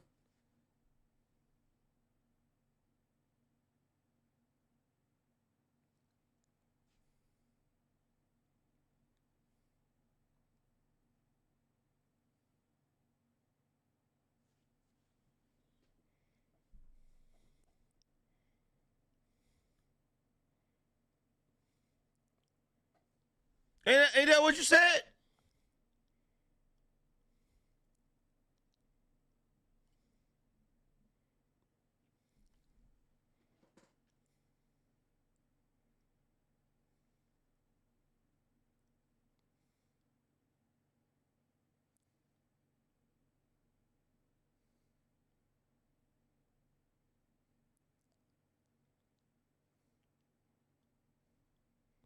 wasn't wrong about that Drake incident. That's not what I asked you. Y'all see what niggas do? Niggas love to complain, but they hate to explain. I just asked this nigga a very simple question. He can't answer the question. Cause niggas got a nig. You know what I'm starting to realize? I'm starting to realize that most of you niggas can't help yourself. Most of you niggas have limited comprehension. I'm serious. Like, the fact that you couldn't understand the point that I was making with that. And here it is now, I'm asking you a very simple question. And you can't answer the question. He said, didn't hear the question, smart guy. Somebody do me a favor. Give Juan Solo a motherfucking Uber up out of here. I'm done tolerating niggas and their fucking stupidity. I'm sick of you dumb niggas. I'm sick of you dumb niggas. I'm sick of you dumb niggas with your fucking biases. I'm sick of it, bruh. I'm sick of it. Because I can't have no intellectual conversation with you niggas, because I'm starting to realize you niggas don't want to have no intellectual conversations. You just have your bias and you're just going to rock with that. Which means that arguing or debating you niggas is an exercise in futility. So take that goofy bullshit down the damn block to your echo chamber so you can sit in there and complain about how everybody's doing niggas wrong. Y'all upset because you think you think that the system is going to do Carmelo Anthony wrong. Well, guess what? Take your ass to another channel and tell them how the Angryman just did your ass wrong. I'm going to say that again. Y'all so worried about the system doing Carmelo Anthony wrong. Y'all so worried about the system doing a nigga wrong. Now you can go to another panel and tell them how Angryman did a nigga wrong. Tell your fucking story walking. I'm sick of it. I'm sick of that shit, bro. I'm sick of that shit. I'm sick of niggas coming to my damn channel not knowing what the fuck they talking about, and they always end up wrong. Always. They always end up on the wrong side. It's like niggas are perpetual losers, bruh. Any scenario, you got two choices. You got the winning choice and you got the losing choice. Niggas will pick the losing choice every damn time. Every time. Like, it never fails. The biggest harvest said, don't block him, man, fuck that shit. Them niggas ain't gonna keep coming to my channel getting on my damn nerves. I'm sorry. They are not gonna keep coming to my channel getting on my damn nerves with they ass backwards takes. I'm not. I don't care. Niggas don't know what they be talking about.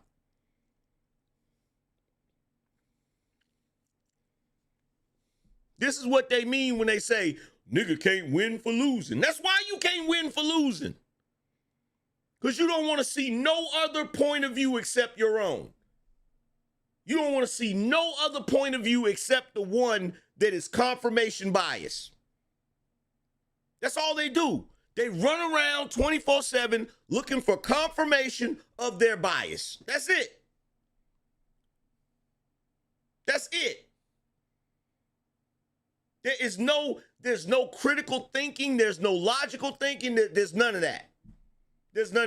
Niggas like that, Juan Solo, literally will come over here and tell me that Kendrick still won some shit.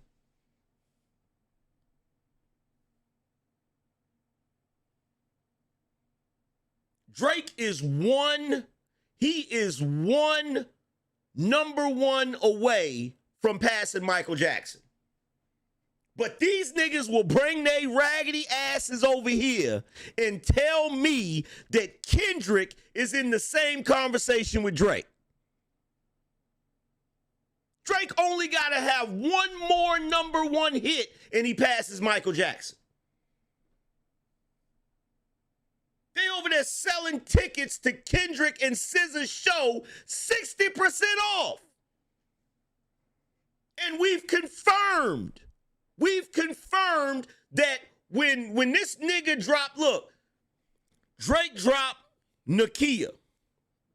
That Nokia song went number one. Okay? Even though they was trying their best to suppress it. Keep in mind, that song did numbers without any backing from the label, without any promotion from the label. That whole album got no promotion from the label, no none of that. That song still went number one. Kendrick, being Kendrick, gonna try to drop Luther right behind Nokia, and you can go on YouTube right now and look at all of the damn bots in the damn comment section. But that goofy Negro and the rest of them other goofy Negroes will come over here and try to argue me something about Kendrick versus Drake. I'm not arguing with you dumb niggas no more. I'm not. Go believe what you believe. Believe what you believe and continue to be broke, fucked up, destitute, looking crazy. Because I'm done arguing with niggas about what I'm right about, nigga. I know what I'm right about.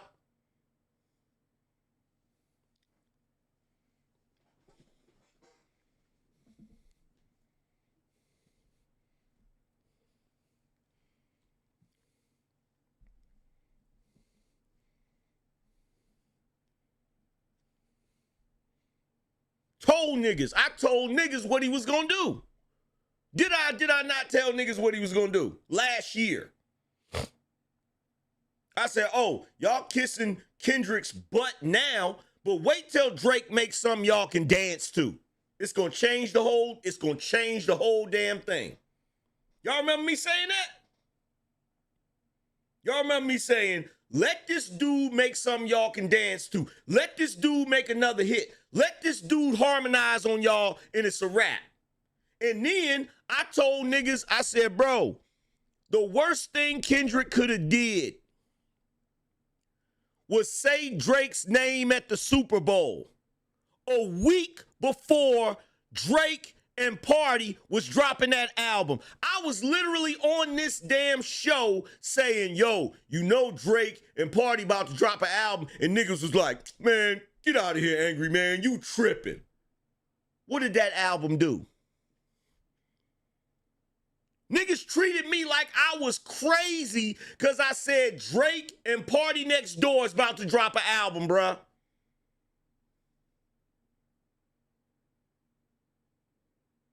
Niggas came at me like, oh, that album ain't gonna do nothing. What?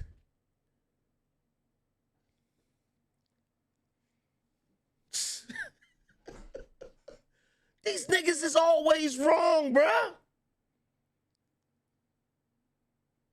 These niggas is always wrong. Les Stroll said it was Buns too. Somebody do me a favor, kick that nigga out of the chat room. That nigga Let Stroll, kick him out of the chat room. I am no longer entertaining delusional ass niggas. No more. No more. No more. Angryman out here wilding, somebody do me a favor, Mr. H, kick his ass out of here. Mr. H, kick him out of here. Get him out of here. Get him up out of here. See ya. Who next? Who next? I'm not entertaining no niggas that don't want to live in reality. I'm sorry. I'm sorry. Get the hell away from me. I don't need no Negroes around me that refuse to acknowledge reality. I'm sorry. No. I was willing to entertain the argument last year, but at this point, there ain't no argument. I'm sorry. At this point, there ain't no argument. There ain't no argument. I'm sorry. You niggas ain't riding around bumping Not Like Us. You niggas ain't riding around bumping Luther. But I tell you what niggas is riding around bumping. They riding around bumping that damn Give Me a Hug. They riding around bumping that damn Nokia. Let's do this. Are y'all honestly gonna tell me that between Luther and Nokia, which one do you think will be the song of the summer? Which one? Which one do you think is gonna be the song of the summer? Luther or Nokia? Which one?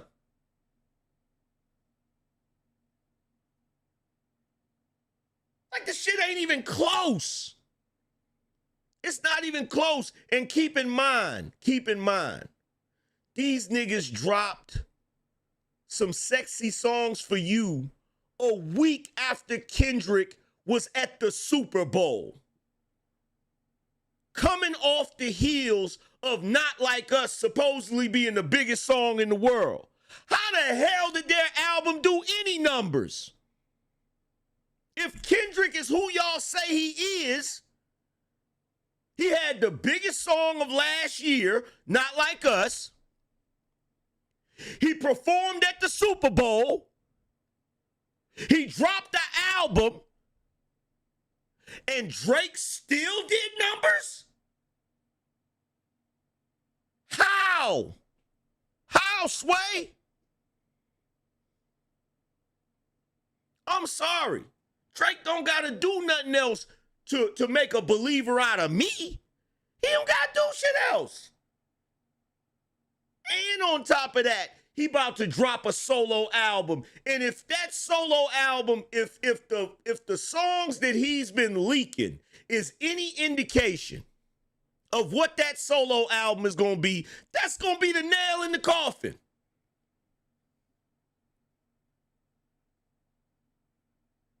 What Kendrick going to do then? Drake dropped Nokia. Kendrick come right behind him with Luther using the same director that Drake used for his video. What's going to happen when Drake drops this solo album? I tell you what ain't going to happen. Kendrick ain't going to drop no album right behind him. That ain't going to happen.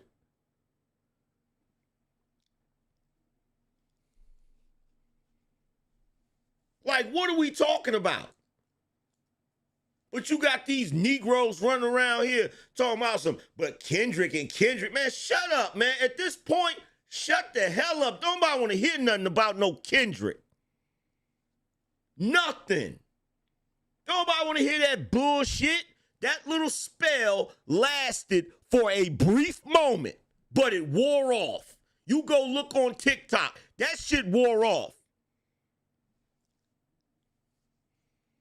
You go look at TikTok right now, ain't nobody listening to Luther like that. But you see plenty of chicks. Who's calling my phone? Who's calling that shit? Who's calling my phone? Is it Stacy? Is it Becky? You see that shit everywhere. Everywhere.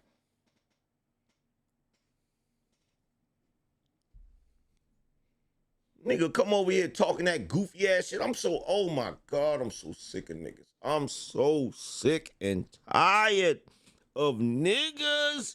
I swear, bruh. I swear I'm so sick of them, bruh.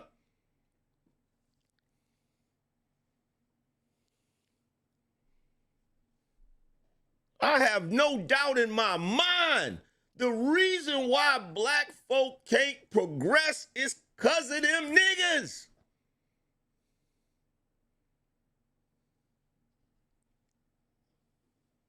It's because of niggas like that.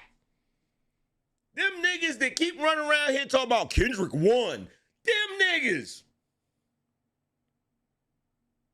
The niggas is like, Carmelo, Anthony didn't do anything wrong. Them niggas.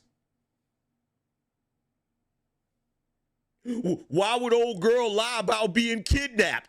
Them niggas.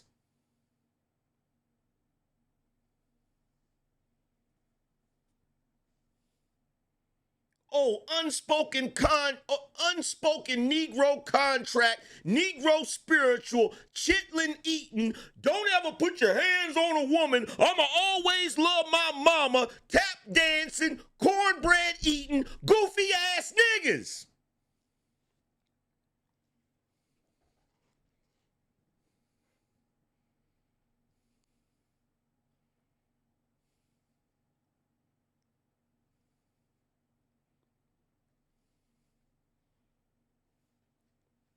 They make it so hard for the rest of us.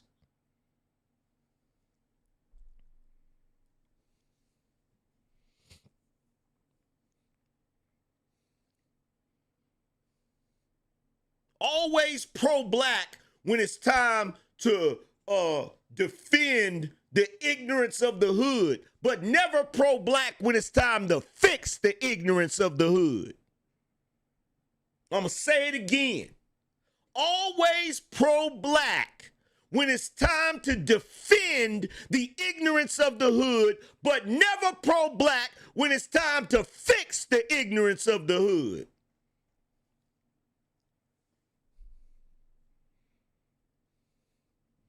But had a nerve to try to lecture you about something.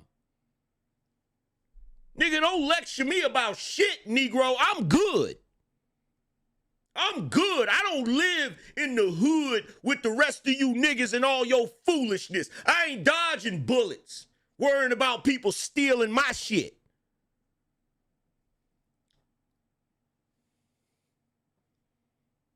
I sit on my porch, my patio in peace and quiet. I can sit out there at 3 in the damn morning. Won't hear nothing but some crickets chirping and some deer walking through the woods, Negro. I'm good. That's how I know what I'm talking about. That's how I know I'm right.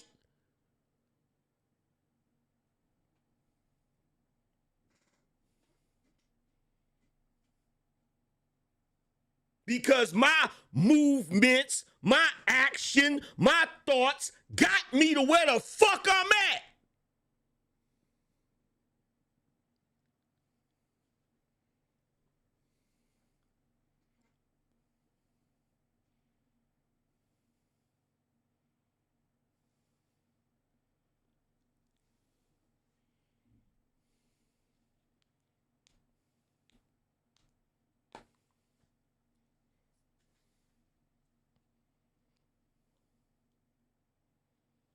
Get to be this damn successful by being a dummy?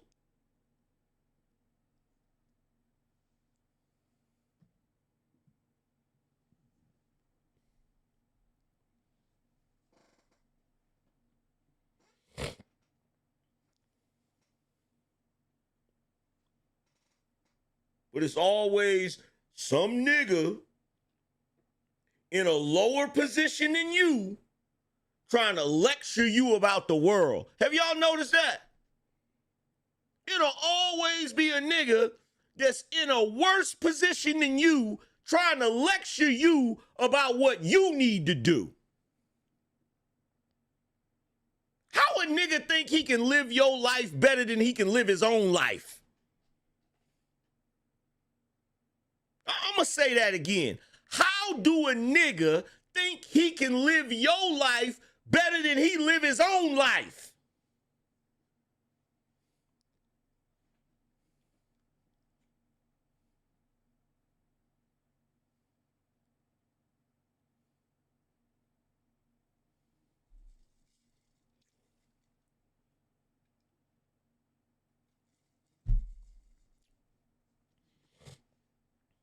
I'm sitting over here, nigga. I don't even go shopping no more because I done ran out of shit to buy.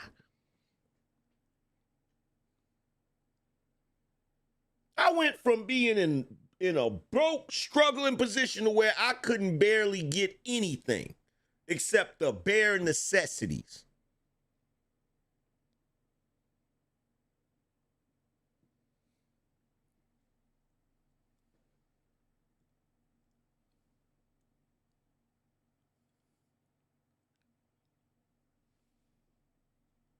Fast forward to today, nigga, I don't even go shopping. Nigga, I can't even tell you the last time I stepped foot in a Walmart or a Target. I don't even go shopping, nigga, because I've ran out of shit to buy. I literally go on Amazon because I like ordering shit. I like ordering new shit. I still like to shop. Nigga, I go on Amazon and I just be scrolling. I can't find shit. Not even understanding. Not even comprehending. Nigga, I can't find nothing to buy because I done got everything.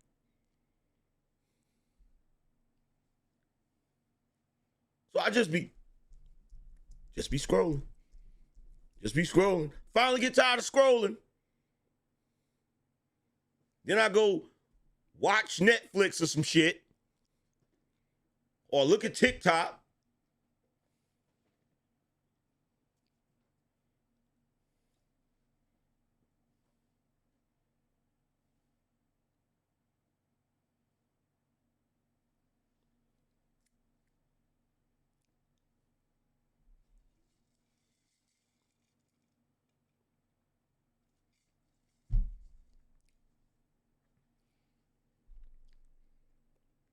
Nigga, I got $100,000 car sitting in the damn garage. I ain't even washed the bitch.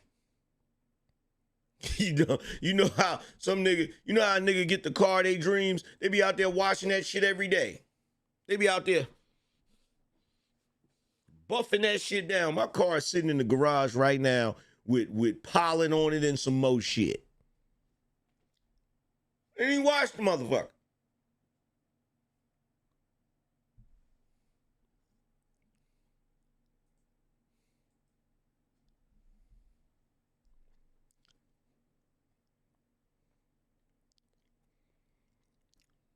DJ G said, I'm surprised you haven't been smoking a cigar. Well, that's because I made a deal with my wife.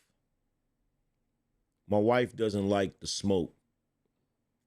And when I smoke in here, the smoke goes through the vents and it goes into the room and she can smell it and it bothers her. The cigar smoke makes her nauseous. So I told her I wouldn't smoke in here.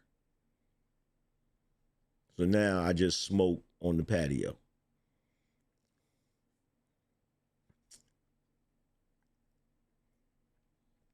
Ezel said whipped. Yeah. Sure thing, bro. Sure thing, bro. Grow the fuck up. Goofy ass nigga. First and foremost, if I thought for 1 second that I was actually whipped, I damn sure wouldn't have just told you that. Okay? But see, the problem with you niggas that ain't in relationships or marriages, you don't know how to fucking get along. If I'm smoking a cigar in a damn house and the fucking smoke is making her nauseous and she says it's making me nauseous, and here's the funny thing. She didn't even suggest that I smoke outside. She said, is there another type of air filter we can get or something like that? I said, no, don't even worry about it. I'll just stop smoking inside.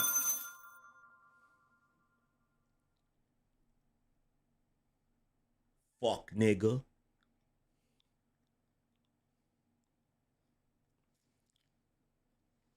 But, you know, we're here on YouTube with all of these goofy ass niggas that ain't never been in a relationship, ain't never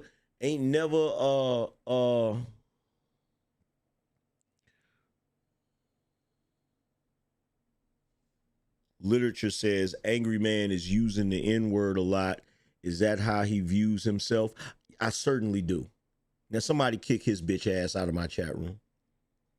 Kick that nigga out of my chat room. By literature. Kick him out of the chat room. Now, I want you all to understand something. That right there, him saying something about me using the N-word too much, the other dude saying that I was whipped, the other dude saying whatever he was saying, that right there is what you call passive aggressive, right? See, they're not mad about any of that. What they don't like is the topic. So they're trying to grab onto other shit to talk shit to me because they don't got no real logic for the topic. See, everything that I said about the topic, they ain't got no real defense for. So they got to look for other shit in the conversation. You feel me? They got to try to find other shit in the conversation. Oh, you use the N-word a lot. And what's your point? What's your point? Guess what? None of that shit changes the motherfucking fact. None of that shit changes the fact that you niggas are hypocrites. None of that shit changes the fact that Carmelo Anthony, that wasn't a self-defense situation. None of that changes that. None of it. None of it. And let me do this. Let me teach you younger men something real quick about the whole smoking thing, right? Let me teach you something. I am the undisputed king of this castle. Period. If I wanted to sit right here right now and smoke a cigar, I could. But here's the thing about being a king.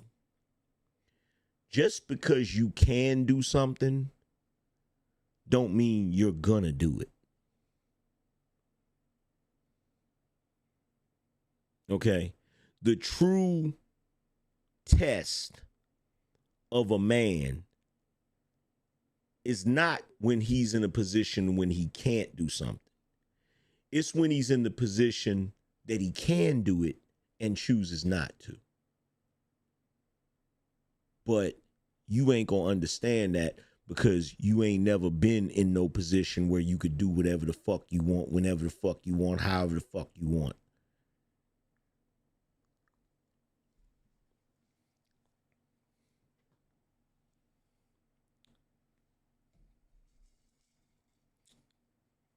But I don't expect goofy niggas like that came in here. I don't expect niggas like that to understand that because you're not a grown man.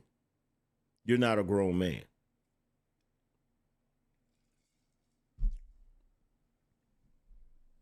You're not a grown man.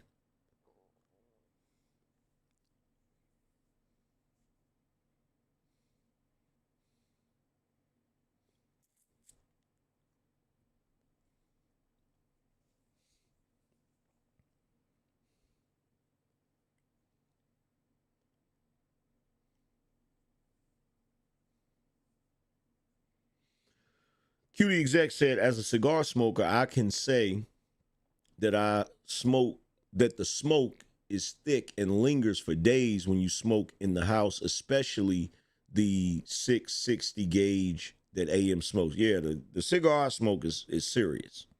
The cigar I smoke is serious, bro. The cigar that I smoke is serious to the point where I guarantee you that people that ordered the autograph copies of my book, I guarantee you they can smell the cigar smoke in the book. I guarantee you when they open up that thing to pull the book out, they probably smell my cigars. I guarantee you. I guarantee you.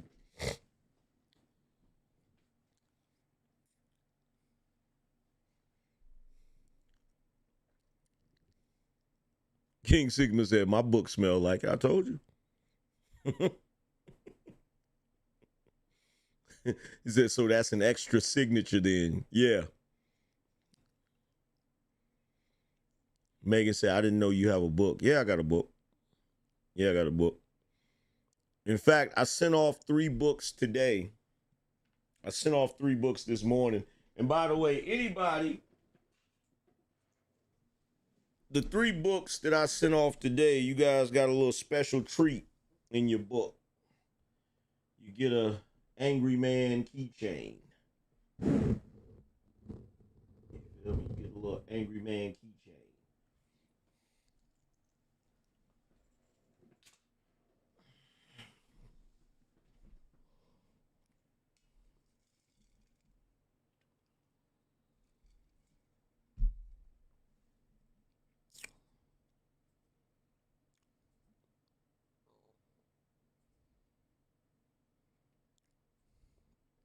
Oh, snap. She got booted. What did she say?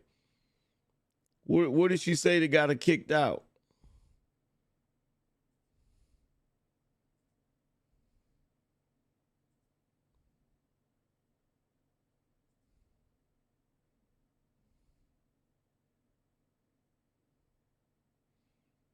You ain't had to boot. I don't think she's trolling. I don't think she was trolling.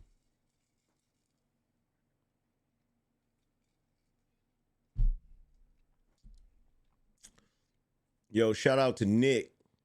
Nick said why he was crying carrying a weapon on school property.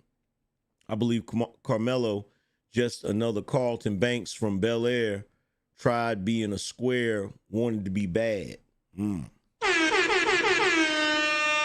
Shout out to Okie. Said, I got to the point to where I even told people in my own family, if you not making more money than me or at my tax bracket, I don't give a fuck what you got to say. I feel you, bro. I feel you. Defiant with Brandon said, don't even take care of his kid, but think he can school you on life and priorities. I tell dudes straight up, you're not even qualified. Angry man at the point where he looking for expensive hobbies. Yeah. Shout out to Preston for gifting the membership. Yeah, like bro. You know what I do? This is what I do now, right? This is what I do now. I sit around and I try to think about what my success affords me. Not when it comes to material possessions, but what my success affords me, right? Now, when I start thinking about that, I think about the fact that when I was younger, I used to look at how dudes that were successful and had money, how they were treated. They were given respect. They were revered. You know, people would hang on every word that they said. People would take their advice. You know, if somebody in the room was a successful man and he had money, if he started talking, people would get quiet and listen. And what I've noticed, that's changed. The same way a lot of other stuff has changed in this day and age. The same way nowadays, kids don't have the same respect for their parents as they used to back in the day. What I'm noticing nowadays is you could be massively successful and niggas will treat you like you ain't shit. And bruh, I've gotten to the point where I'm tired. I'm tired of broke ass niggas talking to me like they're above me. Like, I'm sick of that shit, bruh. I'm sick of that shit. Like, bro, I've lost all patience for that shit. All patience. Like, bro, if you not a freaking high six-figure earner, you not gonna talk crazy to me. I don't wanna hear that shit. I don't wanna hear that shit. Like, it's too many of these Negroes running around here that still, they still at a low level. You got Negroes out here that make 30,000 a year talking to me about what's right and what's wrong. Like, nah, nigga, get out of my face. Like, get out of my face with that stupid shit.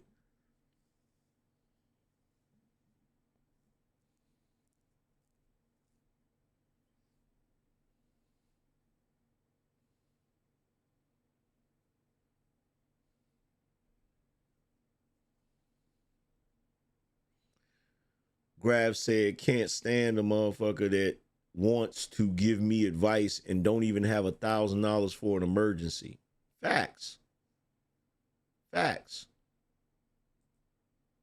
Shout out to Cutie Exec. He said, get a Vornado fan and position it to blow the smoke away from the vent. Also get a smoke odor candle. That's what I do when I smoke in the house. Word, appreciate it, bro.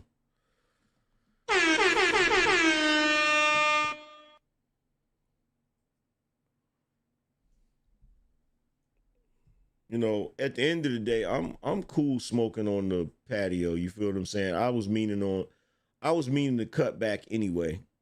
You feel what I'm saying? I didn't want to smoke too much. You feel me? Shout out to Corey, said, been stressing lately, need this therapy session, G, no doubt. Shout out to Laura, said, that guy's Uber out of here. Shout out to Randolph. He said, thanks for the keychain. I'm going to represent. No doubt, fam. Shout out to Crocodile Tears. He said, Facebook meme said the Nokia phone was so tough. Yeah. That Nokia phone was the shit. Said the case was made to protect the floor. But no, that Nokia phone was popular. I had one of them joints back in the day. Shout out to Lowell, says, shout out to the deers and crickets and my peace. Facts. Facts. Facts. There's too many of us out here now. Look, for the individuals that want to say, oh, Angryman talking about his people. No, I'm not. And that's why a lot of times I speak the way I speak when I say y'all niggas. And I say the problem with you niggas. Because I know definitively that I'm not talking about my people. I'm talking about you people. See, what a lot of you niggas see, you niggas that still on that bullshit. What you don't understand is that us other black people that don't think like you, we have already quietly stepped away from you. You don't realize it. You don't realize it. There's a bunch of us who quietly stepped away from you niggas.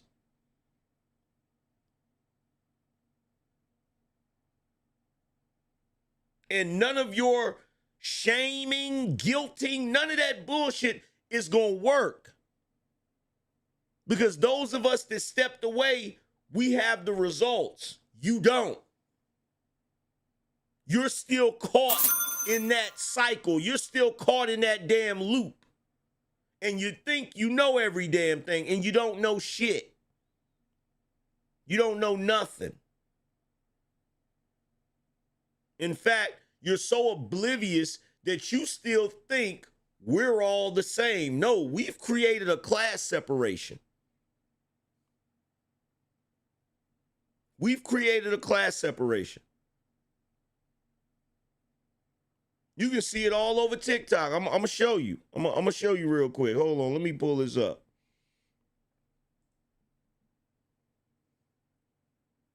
Women like this right here. There might have to be a civil war within the Black community. And I know it's a lot of Black people, much like myself, that is tired of the degenerate behavior and the representation that is coming out of the Black community. We're also tired of all the name calling and the bullying that is happening when you call out this behavior.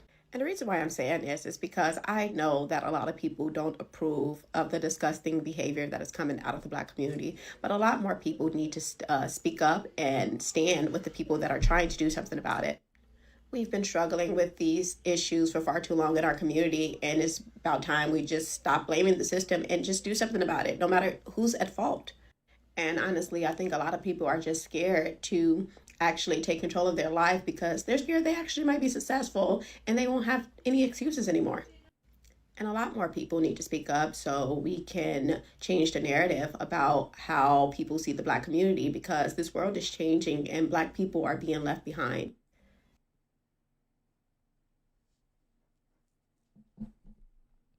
That's my people. That's my people.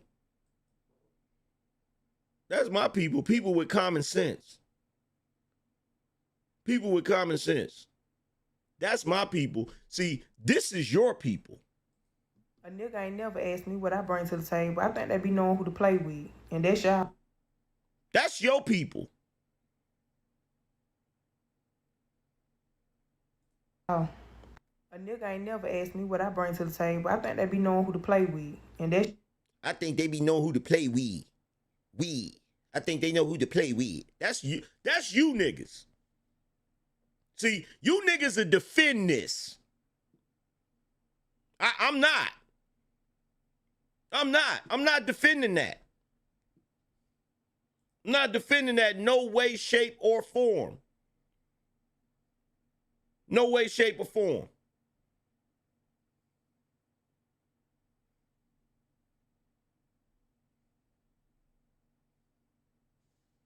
See, these are my people. Nobody wants to live around Black people. People are constantly moving away from Black areas. There's a lack of opportunity in Black areas. It's because we don't take care of our own communities. We don't invest in ourselves. It has nothing to do with racism. It has everything to do with our lack of accountability, our lack of motivation in order to invest in what we need in order to grow. Black communities fail because Black people want them to fail and make them fail. Black businesses fail because they're only marketed and targeted towards Black people, not actually selling a service, a product, something good. People don't want to invest in Black areas because of the crime, because of the dysfunction that goes on in these areas. That's my people.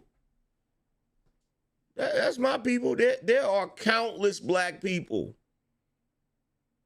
Countless Black people that are sick and tired.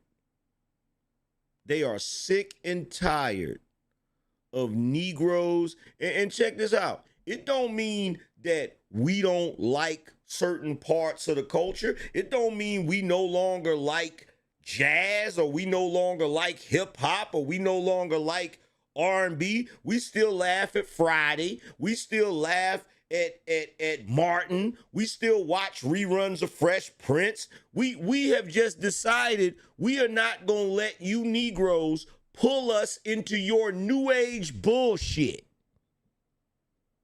We're not gonna do it. We're not gonna do it. You're not gonna pigeonhole us to nothing. You're not gonna tell us that we gotta be Democrats. You're not gonna tell us that we gotta tolerate our women being ignorant and foolish. Like, you're not. Sorry. Sorry, not sorry. Sorry, not sorry. You're not going to tell us that LeBron is the GOAT instead of Jordan. It ain't going to happen. And I'm not going to apologize for saying that I never want to go on a Carnival cruise because it looks like a project on water. That's right. Every time I've seen a video of a Carnival cruise, it was packed from one end to the other, a bunch of niggas looking like a project building on the water, and I'm not going.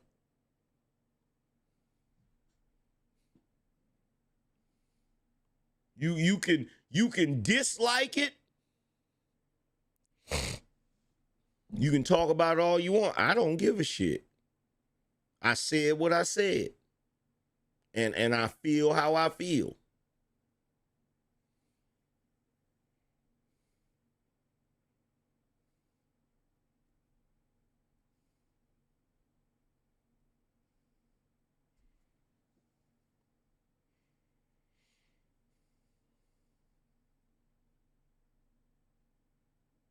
Matter of fact, hold on, I'm gonna show you another person.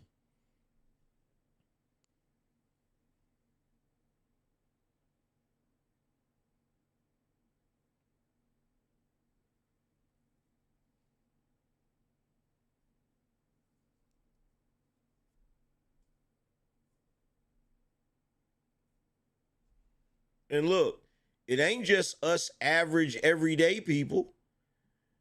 It ain't just us average everyday people. Watch this. Watch this. We grew up with the niggas of most niggas. Not saying niggas ain't niggas now, but goddamn, bro.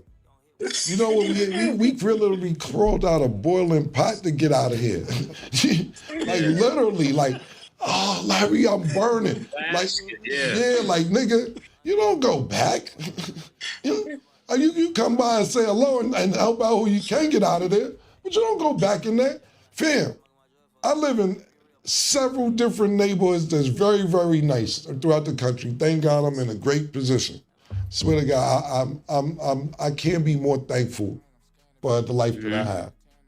I'm driving, getting close to my house. I see a nigga with a do-rag. I'm done. Fuck is a nigga with a do-rag doing over here? I get low. I start driving like this. I can't like I'm trying to get rid of it, trying to get away from them. Yeah, so trust me, I get what both of y'all talking about. I start seeing, I'm supposed to be the only person in my neighborhood riding through blasting music dumb loud. I'm supposed to be only that person. I start hearing music, I'm looking up, fuck out of here, yo. But you know, I be niggas with Lambo. I'm like, maybe they love NFL or something. Like, nah, man. I'm the only loud blasting do-rag wearing nigga in this neighborhood. We grew up. See, there used to be a time where it would be, look, it's black folk that been feeling like this. Been feeling like this. Been feeling like this. The only problem is, it was always taboo to express these feelings. Not today. Because today we done got so sick and tired of you niggas that today we saying it out loud. We saying it out loud. We don't want to be around y'all niggas. We done with y'all niggas. And guess what? We black too. So you don't get to, here's the thing. All you niggas on that side, you don't get to claim blackness for yourself. That's the part you don't get. You don't get to tell us we ain't black because we don't want to rock the way you rock. That's the part you don't get. You don't have the monopoly on blackness, and you don't get to define what blackness is. You ain't defining what blackness is for us. I'm sorry.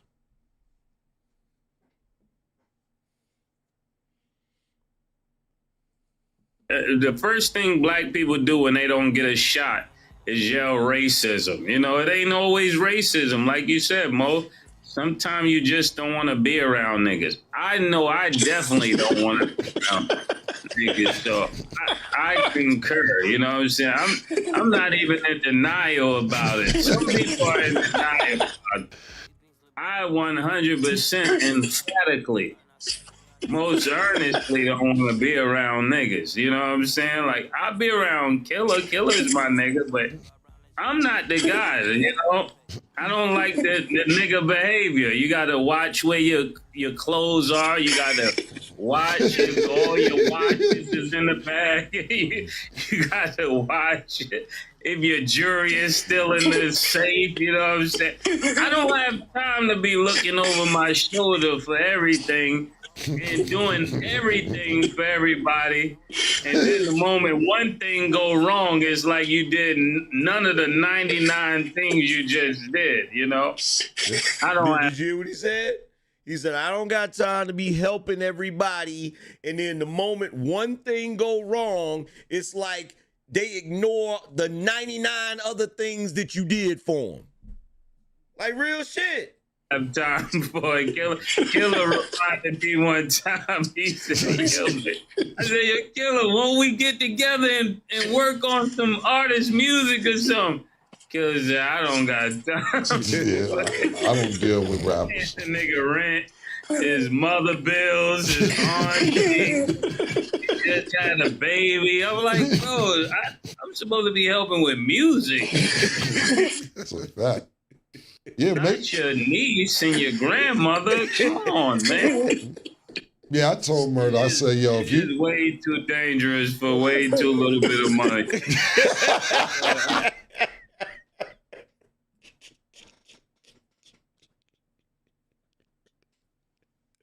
That nigga May said, bro, I was trying to help you. I'm trying to do some music. I'm not trying to take care of your auntie and your grandma and your... This is getting way too dangerous for this little bit of money. Like, no. Mr. Marco said, I was saying how I support Trump, and all of a sudden, one guy bashed me being a bagger and how I'm useless and how he's a real man because he's ex-military. And it's like, what does that have to do with politics? Because it's nigga logic, bro. Let me tell you something. Look, you see what I did? Now, me and Juan Solo, we were cool, all of that stuff. But I'm not trying to decipher no nigga logic no more. I'm not. Soon as a nigga show up to the event and start speaking nigga logic, it's like, nah, nigga, go ahead. Hey, bruh. Yeah, that one right there. Yeah, just go ahead and, put your, get that nigga a refund, whatever that nigga need. Get him on out of here. Get him the fuck up out of here, bro. Bye. We not, nope. Nah, ain't no debate. Ain't no, see, that's the one thing. See, I'm going to tell you one thing. I'm going to tell you the one thing that white people are really good at when it comes to niggas, right? They not about to stand around and debate with y'all. They not entertaining none of that shit, bro. You're not about to stand up in the Louis Vuitton store and argue with the sales clerk about how much the bag costs. Like, no. The sales clerk gonna be like, look, if you don't got the money, leave before I call security. And guess what? If you don't want to leave, bruh, security will be there in a hot second to grab you up by your collar and shit. Get out. You feel me? Remember on Friday when old boy was in the store and Ezel went in there? And he was like, yo, let me get some annihilators in it. Get out! Like, get out! Ain't don't nobody got time for that bullshit. I'm not trying to hear no nigga logic. I'm not trying to hear no Negro splations. You feel me? I'm not trying to hear none of that. Take that goofy shit. Oh, you think Carmelo Anthony was in the right and it was self-defense? Okay, cool. Take your ass down the block with that conversation. Take your ass down the block with that conversation. Because half of you niggas is so stupid, you don't even realize you defending that shit. Now you got to worry about if your kid gonna get stabbed at a school. with your dumb asses. You got to worry about that. What the hell you think? What kind of message do you think it's going to send to the rest of the Negroes if that Negro get off carrying a knife to a track meet and stabbing somebody and they lose their life? What you think? What do you think that's going to say to the rest of the niggas? What kind of precedent is that setting? And a lot of you Negroes still got kids in school with your goofy asses.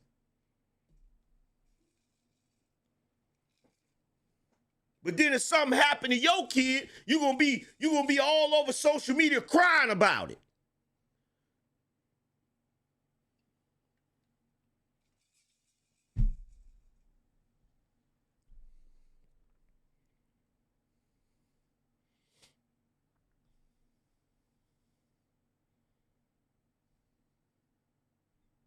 Hell are we talking about?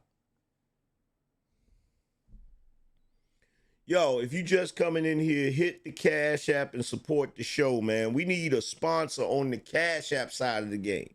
We need one sponsor, at least, on the Cash App side of the game. One sponsor.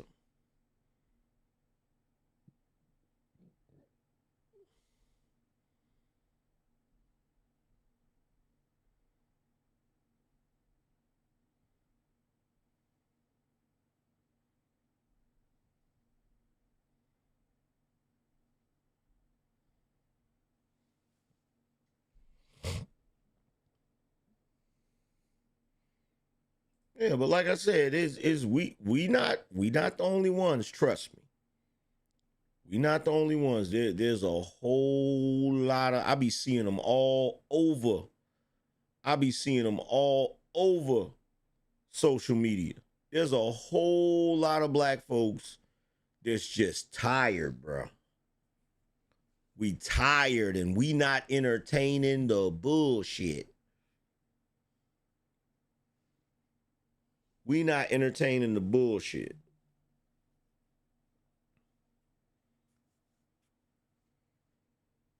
We are not entertaining the bullshit at all.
Anyway, we've been on here long enough, and the support is slim, so we about to get up out of here.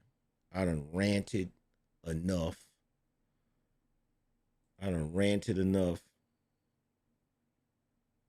I'm about to go watch some reruns of The Blacklist. That's what I'm about to do. Shout out to Eddie. He said, for the cause.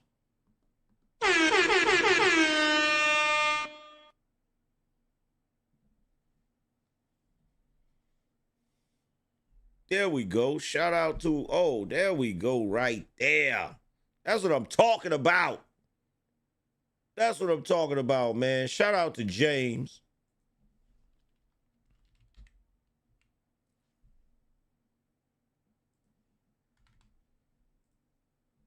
James said, AM, thank you for telling the truth. No doubt, bruh. Here we go again.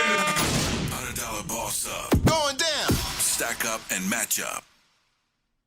Appreciate that, fam. Real talk.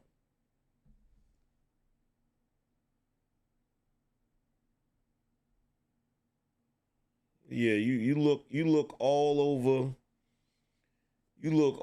over social media and you see all of these Negroes with this whole situation, because you know now, whether y'all know it or not, the mama came out and did a press conference where she was boo-hooing crying. Oh, my baby, my baby. Y'all trying to make this about race, my baby. Shout out to Andres. He said, whites don't claim white trash, but we claim niggas. Yeah. Yeah. Yeah. Yeah. The mama done came out. You feel me? I'm telling you, Negroes don't learn. Negroes don't learn. They don't learn. Trending with Cher says she was a clown. Yeah, I watched that video and I was just like, I just shook my head. I just shook my head. I said, this is a damn shame. This spectacle. You feel me? What I'm trying to figure out, this is what I'm trying to figure out. How did you Negroes turn Carmelo Anthony and his family into the victims, and nobody on that side lost their life? Y'all have literally created an environment where the mother and the father who lost their son, you made them the villains. How is that possible? How is that possible? Shout out to Valken. Says salute to the only angry man. Appreciate you. Like, bruh.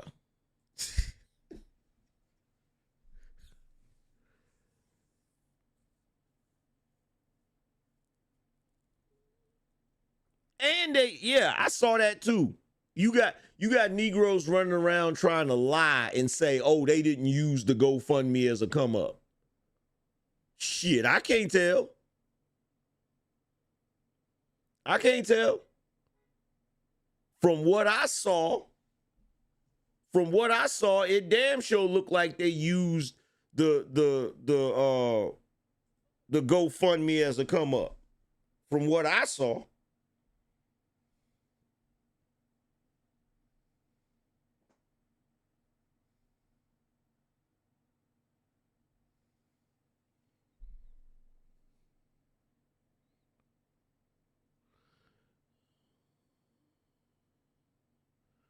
Tree said, angry man, they kicked the twins' dad out of the press conference.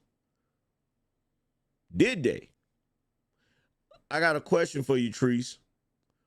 When they kicked him out of the press conference, did he stab somebody?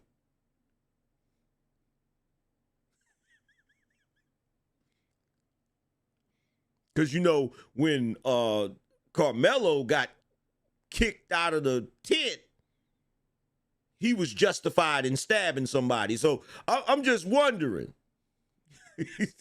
You feel me?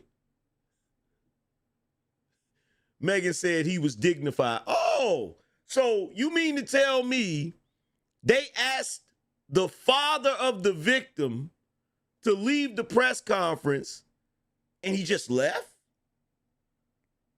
Kind of like how when they asked Carmelo to leave the tent, he could have just left.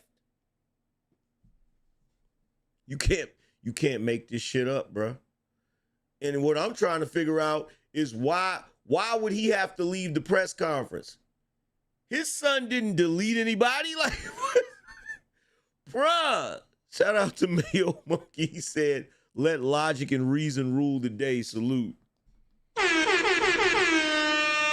Why was he kicked out of the... Bro, I told y'all yesterday. Y'all are witnessing the emergence, the creation of black supremacy. I told y'all. Y'all heard me say it yesterday. Y'all thought I was full of shit.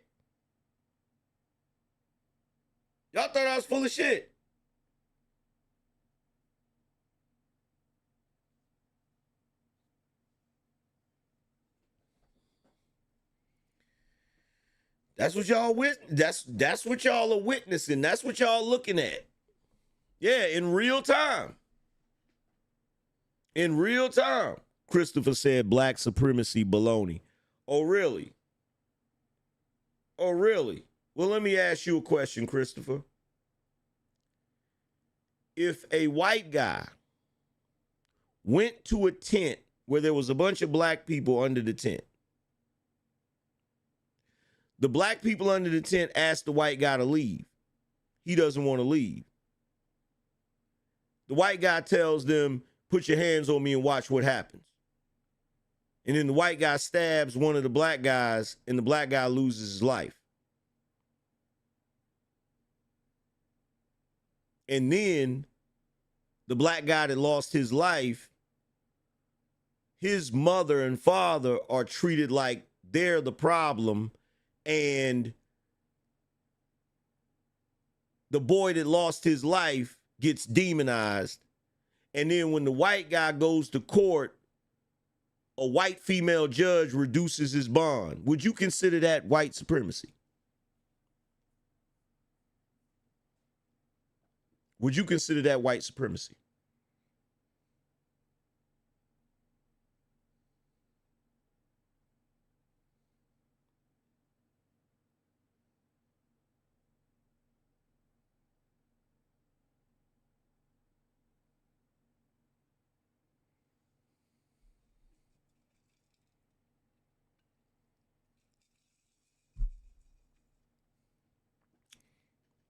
If the black guy was the bully and put hands on him earlier before the encounter, no.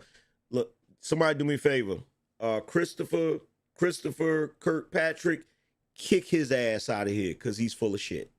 Kick him out of here. Escort his ass out. Bye-bye. Bye-bye. Bye-bye. Bye-bye.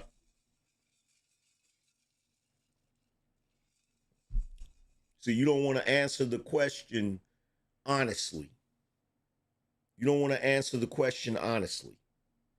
Okay? There's only one problem. There's an entire history of black people pointing to that type of behavior and calling it white supremacy. Okay? If a white teenage student went to a track meet, he goes to a tent that he doesn't belong under, and there's black kids under that tent, and those black kids tell him to leave, and the white guy says he's not going to leave, and if you touch me, watch and see what happens. And then one of the black kids touches the white guy, and the white kid stabs the black kid, and the black kid loses his life. And then that same white kid goes to court and a white judge reduces the bond. You would most certainly call that white privilege and white supremacy. You absolutely would. And then the white boy that did the stabbing, if his mama did a press conference and the black parents came to the press conference, the black parents of the victim came to the press conference, and they got kicked out of the press conference, y'all would call it racist, and y'all would swear up and down that something got to be done, and you'd be marching in the damn streets.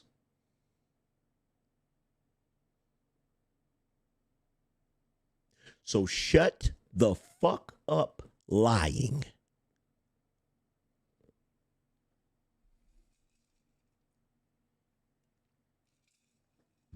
Because here's the thing about me, the angry man, okay? And if I got to be the one to say it, I'll be the one to say it. I don't like bigotry. Doesn't matter what your damn skin tone is. I don't like bigotry.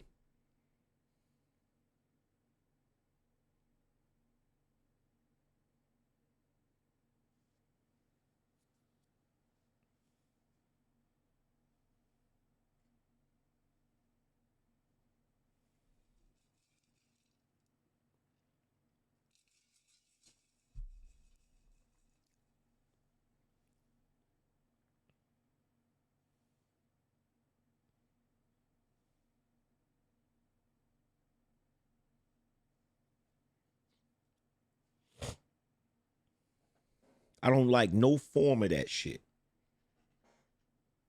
I don't. And I don't find it acceptable if one group does it. I don't. I'm not gonna excuse any group for that shit.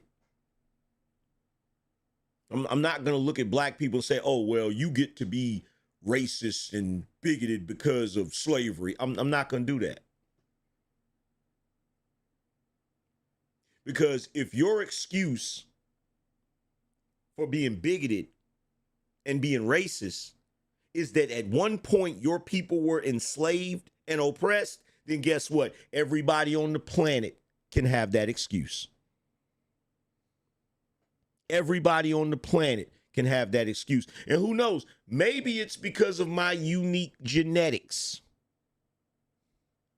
I feel the way I feel.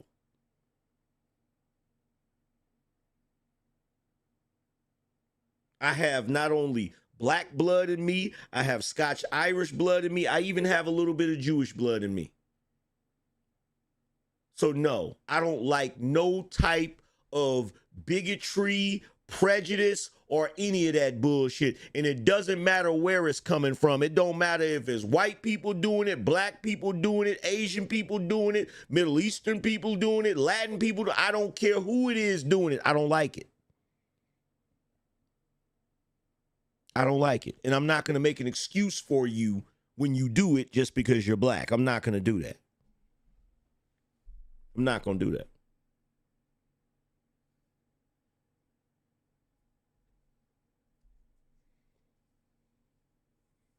Not going to do that.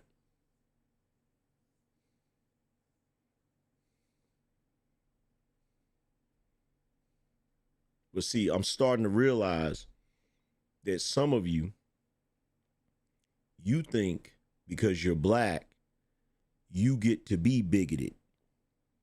You get to be racist.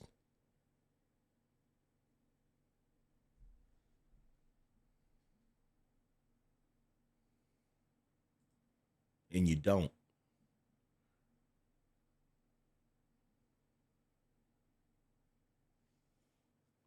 Yoshi K said, bruh, black people protecting that baton girl, a knife wielder, and China. Negroes is on a roll. Yeah.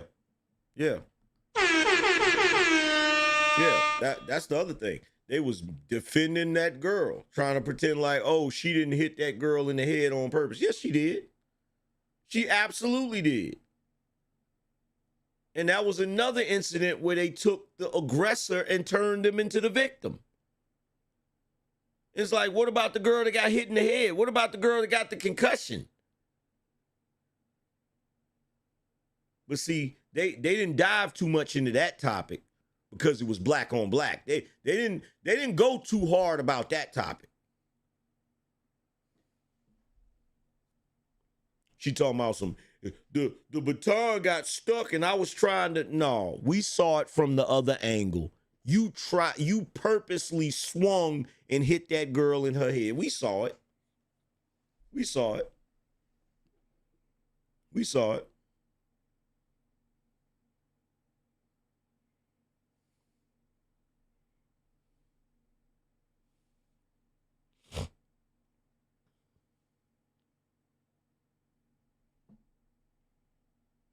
But, you know, Negroes are going to nig. Negroes are going to nig. So, of course,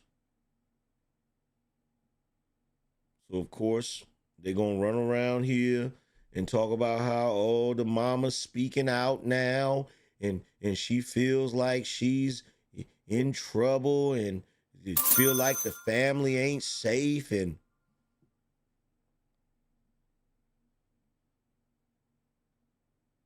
crock of shit. Crock of shit. Crock of shit. But anyway, let me get up out of here so I can go get something to eat. It's late. Damn, it's late as hell. But y'all already know what it is with me, man. I'm going to get up out of here. I will be back at you guys tomorrow.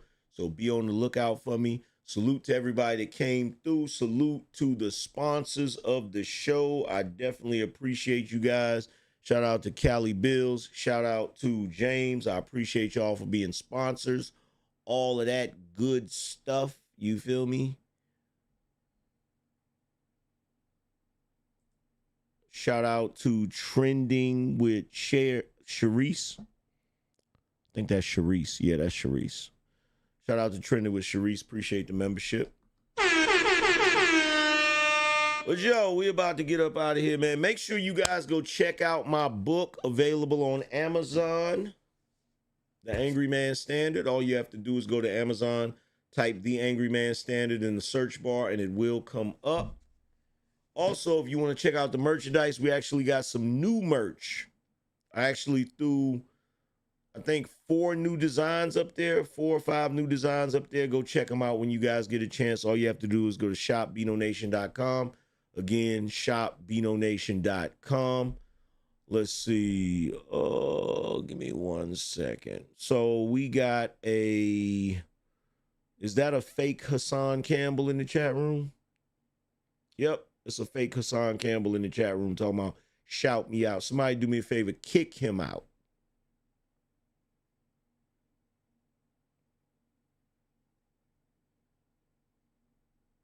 Kick that faking Negro up out of here.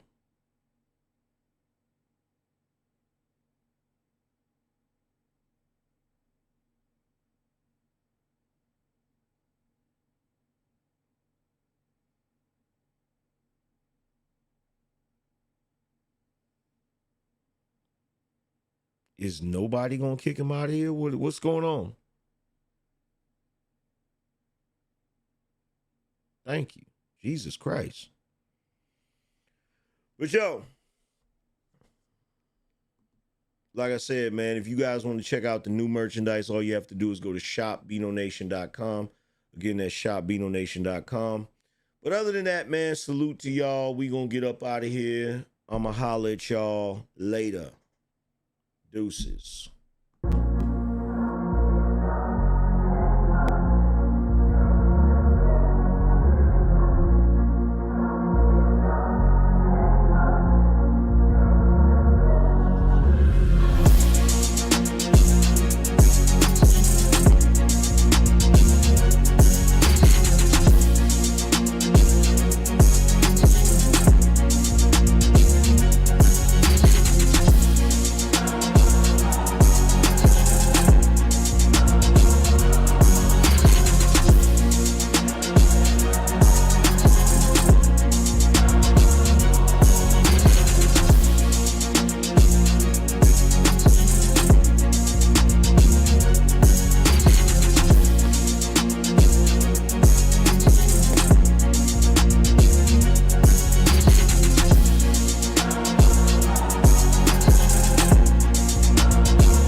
is your profession?